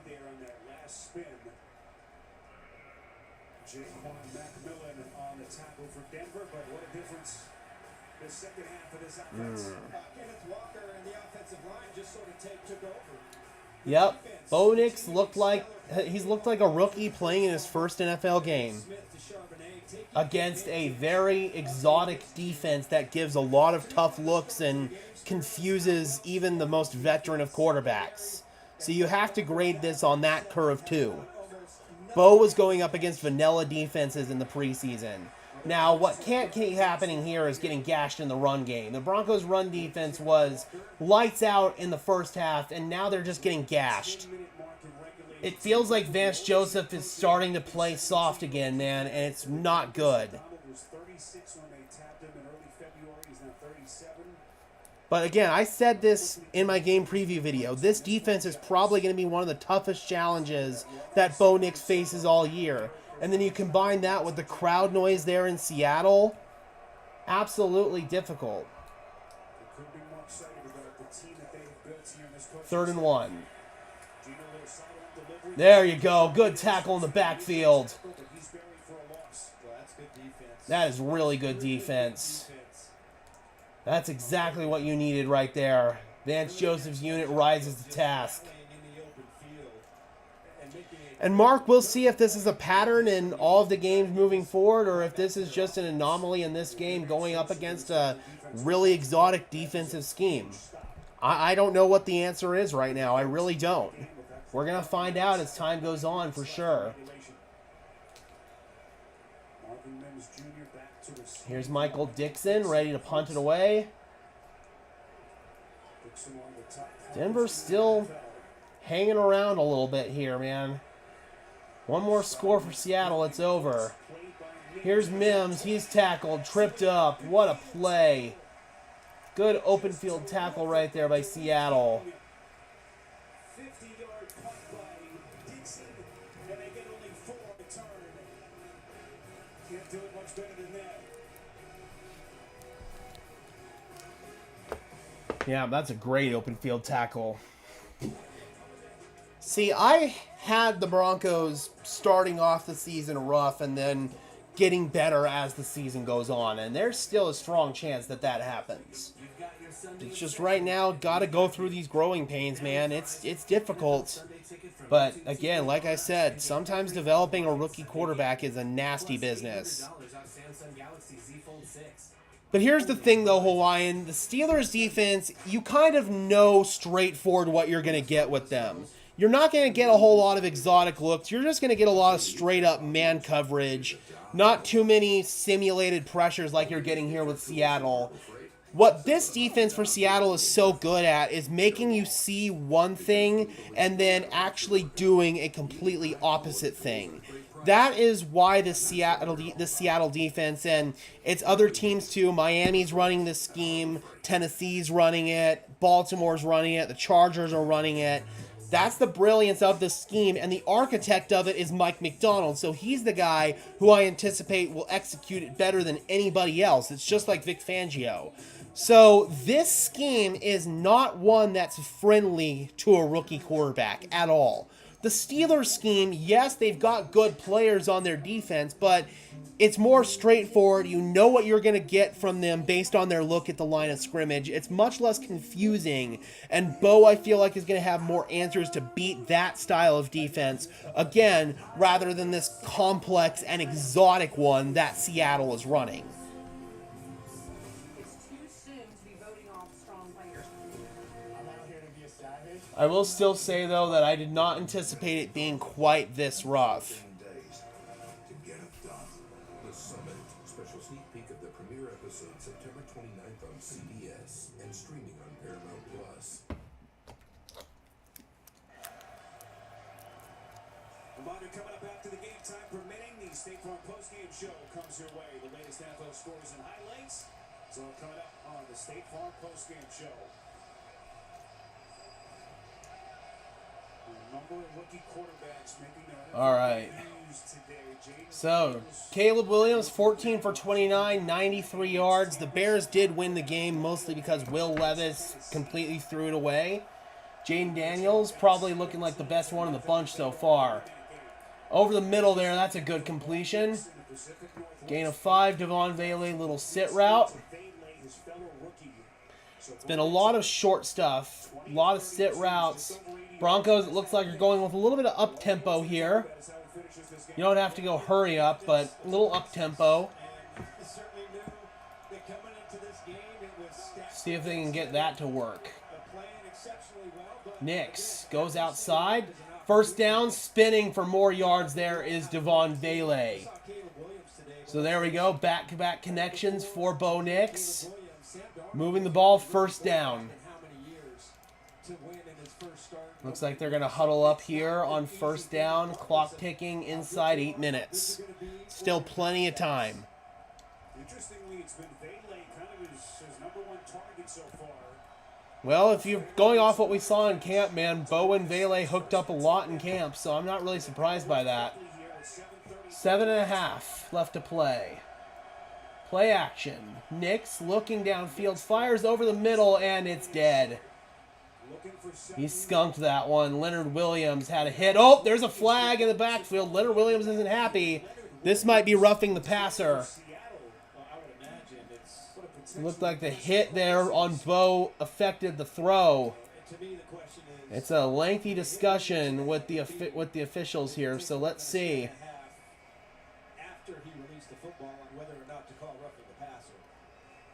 It's not really a prevent defense, Mark, but it is soft zone.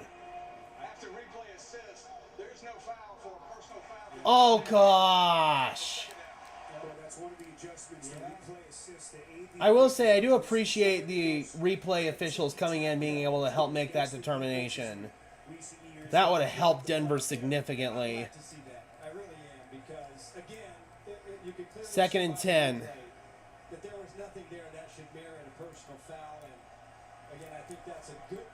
Still would have been a nice break there for Denver. Seattle's defense that would not have been warranted.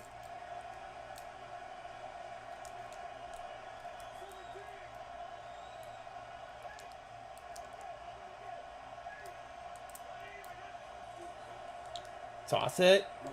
McLaughlin. Man, this toss and pitch game has not worked well for Denver in this game. Seattle has been all over it from the jump. You'd like to think, Sean, if something isn't working, maybe you would try something else? Just a thought.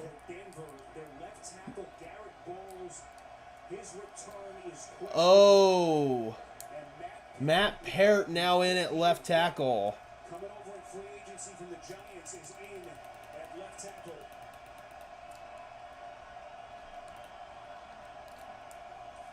Third down and 9. Good protection. Nix underneath. Dulcich, he's not going to make it. It's 4th down. Denver's got to go. The offense staying on the field. Not much of a decision here as they are down to 6 6.5 left to play. Denver's got to hurry up, man. They're starting to take a little too much time off.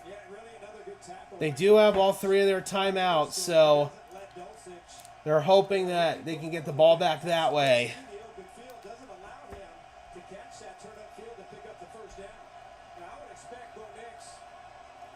Yeah, man. I've not been impressed with Sean's play calling today. I really haven't.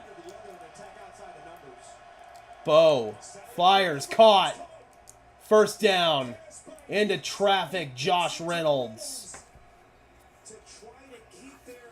So the Broncos still have life.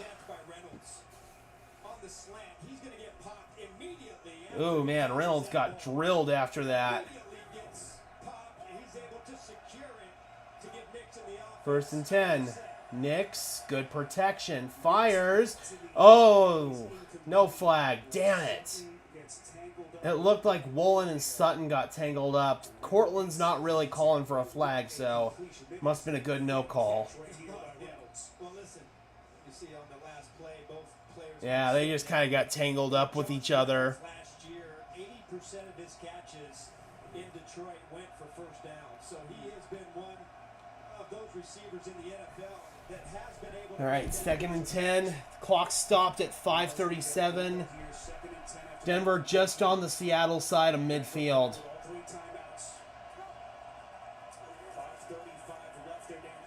Nix looking over the middle, and it's intercepted. Threw it into a Seattle team meeting, Tariq Woolen, and that's your ball game. Nix's 2nd interception, and quite frankly, he could have thrown 6 interceptions today. A horrible decision from Bo Nix, and about as shaky and rough of an NFL debut as you could imagine for Bo Nix. Brandon Perna's video is going to be legendary. So it looks like he doesn't see the underneath defender right there and just threw it too late. Yep, that's one you're going to definitely learn from, man.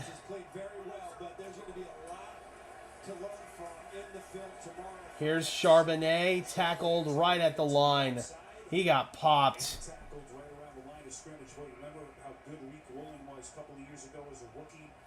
Yep. Growing pains, growing pains, growing pains, Broncos country. Lots of them.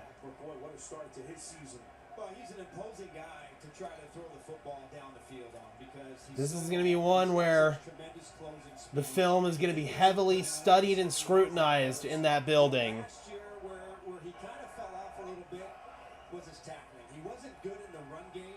Yep, just like Maverick said, man. Got to watch a lot of film from this. Got to learn where you went wrong and why. And what's going to be big for Bo Nix is how he bounces back next week. It really is. No, Robert, he has been quiet. He's gotten out there. Oh, looks like DK Metcalf set a pick right there. Offensive pass interference. Yep, you got to learn that balls that you can get away with throwing in college, you can't always get away with throwing in the NFL. It's going to be a learning process, man. It's going to be a lot of frustrating plays like this. That's what happens when you're developing a rookie quarterback, but I already know Bo Nix is going to take a lot of accountability for this. Maverick asked about his presser afterwards. He's going to take a lot of accountability for this. I know that for a fact. What they look like today is not going to be what they look like in 6-7 weeks. It's going to take him some time to... Meanwhile, Seattle's going to call a timeout. There's 4:45 left to play. How's PS2 been? He's had some plays where he's gotten DK Metcalf. He's held up well, and then some other plays where DK got him. I thought it was kind of a mixed bag today from PS2.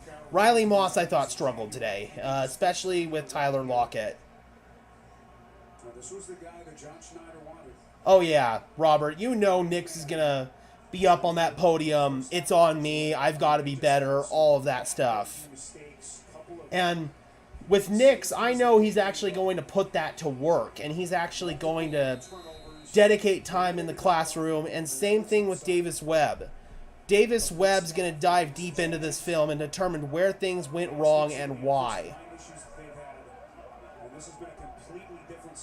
And I know the Broncos are going to go through and hopefully make the steps necessary to correct these mistakes.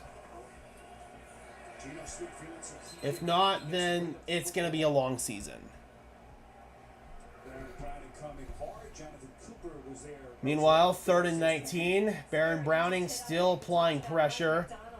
Getting his staff to make some adjustments at halftime. Those are offensive adjustments, as you heard him tell. Yeah, again, man, like, if Bo says that he needs to go back and watch the film from this, he's going to go back and scrutinize the film. I imagine that there's nobody that's going to be harder on Bo Nix than himself for his performance today. Yep, it looks like ankle injury questionable for Garrett Bowles, so not great. Matt Parrott was in there at left tackle, and I didn't think he looked too bad on those drives, so that's at least a positive. All right, meanwhile, it's 4th down, and Denver's going to get another crack at this offensively.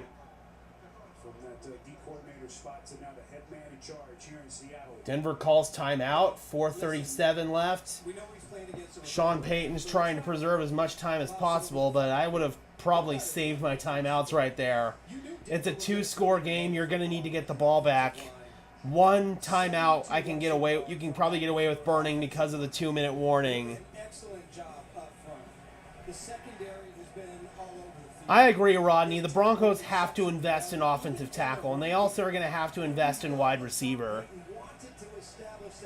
Assuming Bo Nix does show enough that the Broncos roll into next season with him, then they've got to strive to get this supporting cast a lot better than it currently is. To make things easier for their quarterback in Bo Nix. McDonald talked about such respect he had for Sean Payton. First time he's calling a defense against Payton. But a lot of good film out there. I mean, it's film that you don't exactly want to see, but it's good film to assess, evaluate, learn where you need to grow and get better. Yeah, you could do an onside kick as well, Robert. The thing is, though, I mean, with the new kickoff rules, you have to declare an onside kick now. They're almost impossible to recover. Hey, man, Bo's doing better than John Elway in his first game. Elway's first game, he went 1 for 8 for 14 yards, and he was benched. So Bo's definitely got that going for him. 1st and 10. Nix taking off. Bo looking for the 1st down and more, and Bo Nix out of bounds, stopping the clock with 4:20. Nice, left to play. It's not over yet. The Broncos still have a faint pulse. As Nix looking for some late game magic. Yeah, and I'm a little surprised that we haven't seen him take off and run a little bit more. I agree. I think when you I feel like Bo hasn't trusted what he's seen, and if he doesn't trust what he sees, he needs to take off and run. At least use your legs. At least let that be something that can bail you out. Meanwhile, he got hit on the release there. It looked like he wasn't on the same page as Josh Reynolds. That's been another thing, too. It looked like there's been some miscommunications on routes. It looks like receivers have broken inside when Nix was expecting them to break outside and vice versa. That's another factor here. Sean's not happy about something. He's yelling onto the field. 2nd and 10.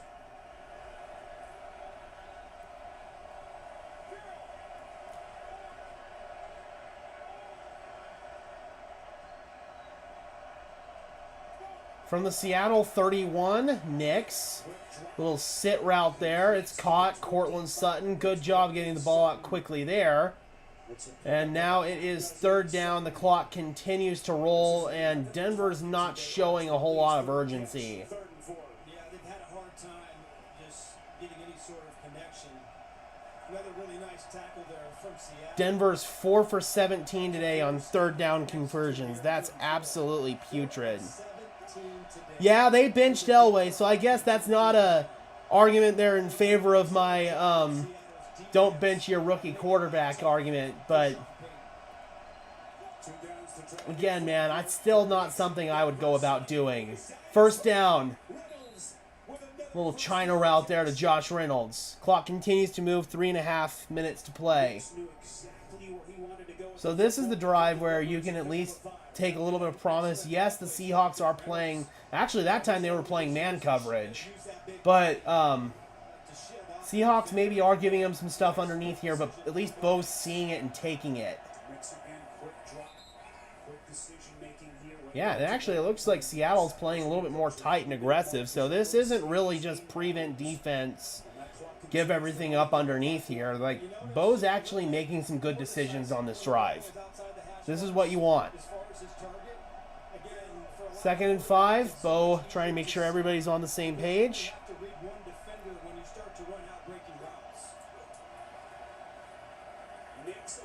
Oh, there you go. Slant, finally. On time to Cortland Sutton. You got to hurry up. Try to get a score here before the 2-minute warning.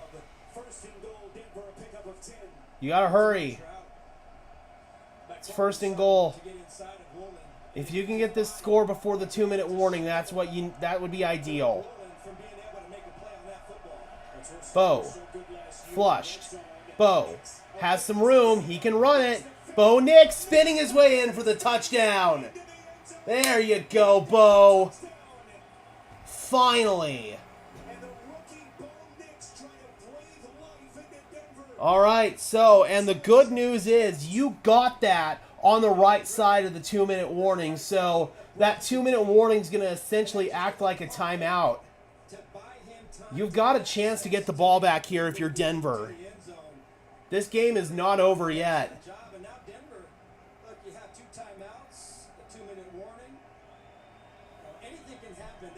So that was a good drive for Bo. He made good decisions, delivered the ball accurately, on time, in rhythm. He didn't like what he had there, and so he ran it himself. See, that makes you feel better that Bo Nix didn't completely crumble at the end of the game. He's still out there fighting. He's still out there producing. That's something that can be encouraging, even if the Broncos don't win this game.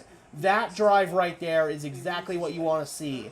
A good bounce-back drive there from Bo Nix. They've got 2 timeouts left plus the 2-minute warning. So Seattle's going to get this ball back here, and they're going to have to run a play before the 2-minute warning, and then after that, Denver will have their 2 timeouts. So Denver's hoping to be able to get the ball back here. They're not going to have any timeouts, and they're not going to have much time to work with, but there is hope to get the ball back here. And even if Nix doesn't capitalize on the last drive, if they get the ball back and if they move the ball and are at least in position to maybe score, that's something else positive you can take away from this game, man. See, I love to see this fight back from the team, though. They're not completely crumbling and accepting their fate. They're leaving everything out there on the field, and they're fighting until the last whistle. Sean Payton has Lutz booted into the end zone. And Seattle's going to get it to the 30-yard line. Don't need an onside kick yet, thankfully. You still got 3 clock stoppages here with the 2-minute warning. Second half party for the 12s here in Seattle. Looked like the Seahawks were rolling. And suddenly it's nervous time here in Seattle. What really comes down to this, the defensive front 7 against Seattle's offensive line. Let's see, does Sean want to take the timeout on this side or the other side of the 2-minute warning? That's the question of the day. Seattle is indeed going to run, and that's going absolutely nowhere. DJ Jones, Christian Welch. And it looks like Sean's going to let it go to the 2-minute warning, so you imagine Seattle, we're going to see another run here on the other side of the 2-minute warning. Sean will pop another timeout. If Denver has this go in their favor, they're probably going to get the ball back with about 1:15, maybe a little less than that. No timeouts to work with. So they're going to have to Fire the ball over the middle if they do get it back. Get up and spike it.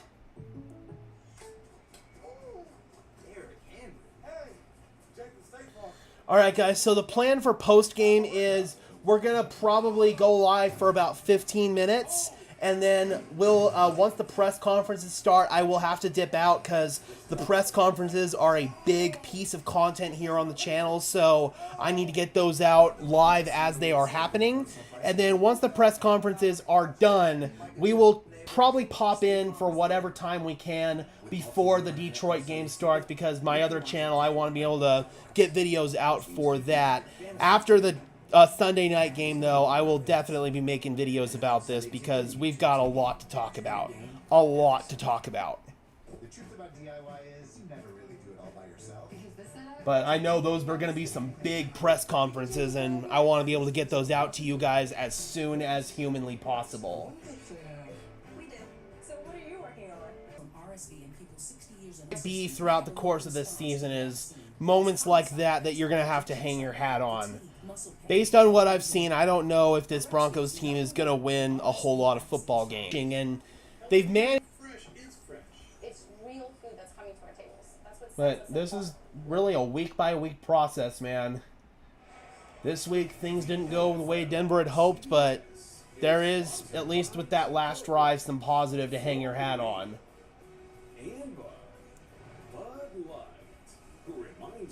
And let's see what this drive defensively ends up happening here. Let's see if Denver can get the ball back. Final 2 minutes. How does this one end in Seattle? Mike McDonald, his NFL head coaching debut. Sean Payton. He's been at this forever. Charbonnet trying to look for that outside angle. He doesn't have it.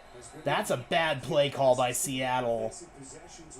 Stopped at the line of scrimmage. Denver's going to call another timeout. Their second of the half. Minute 54 left, so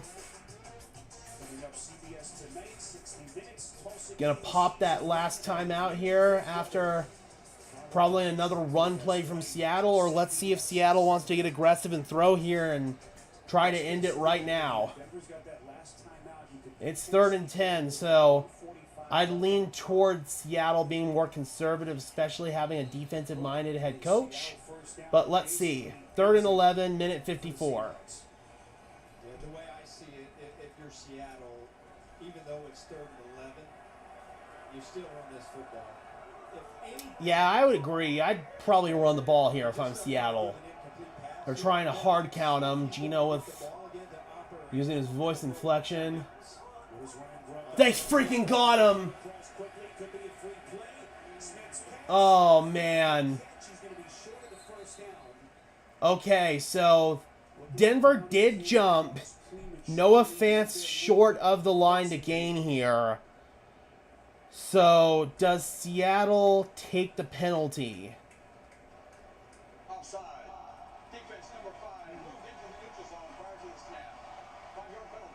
They do take the penalty.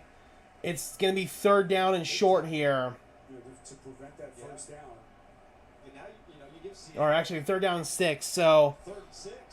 Now that's a manageable yardage to pick up. And still be able to drop back. So this is probably your last gasp here for Denver.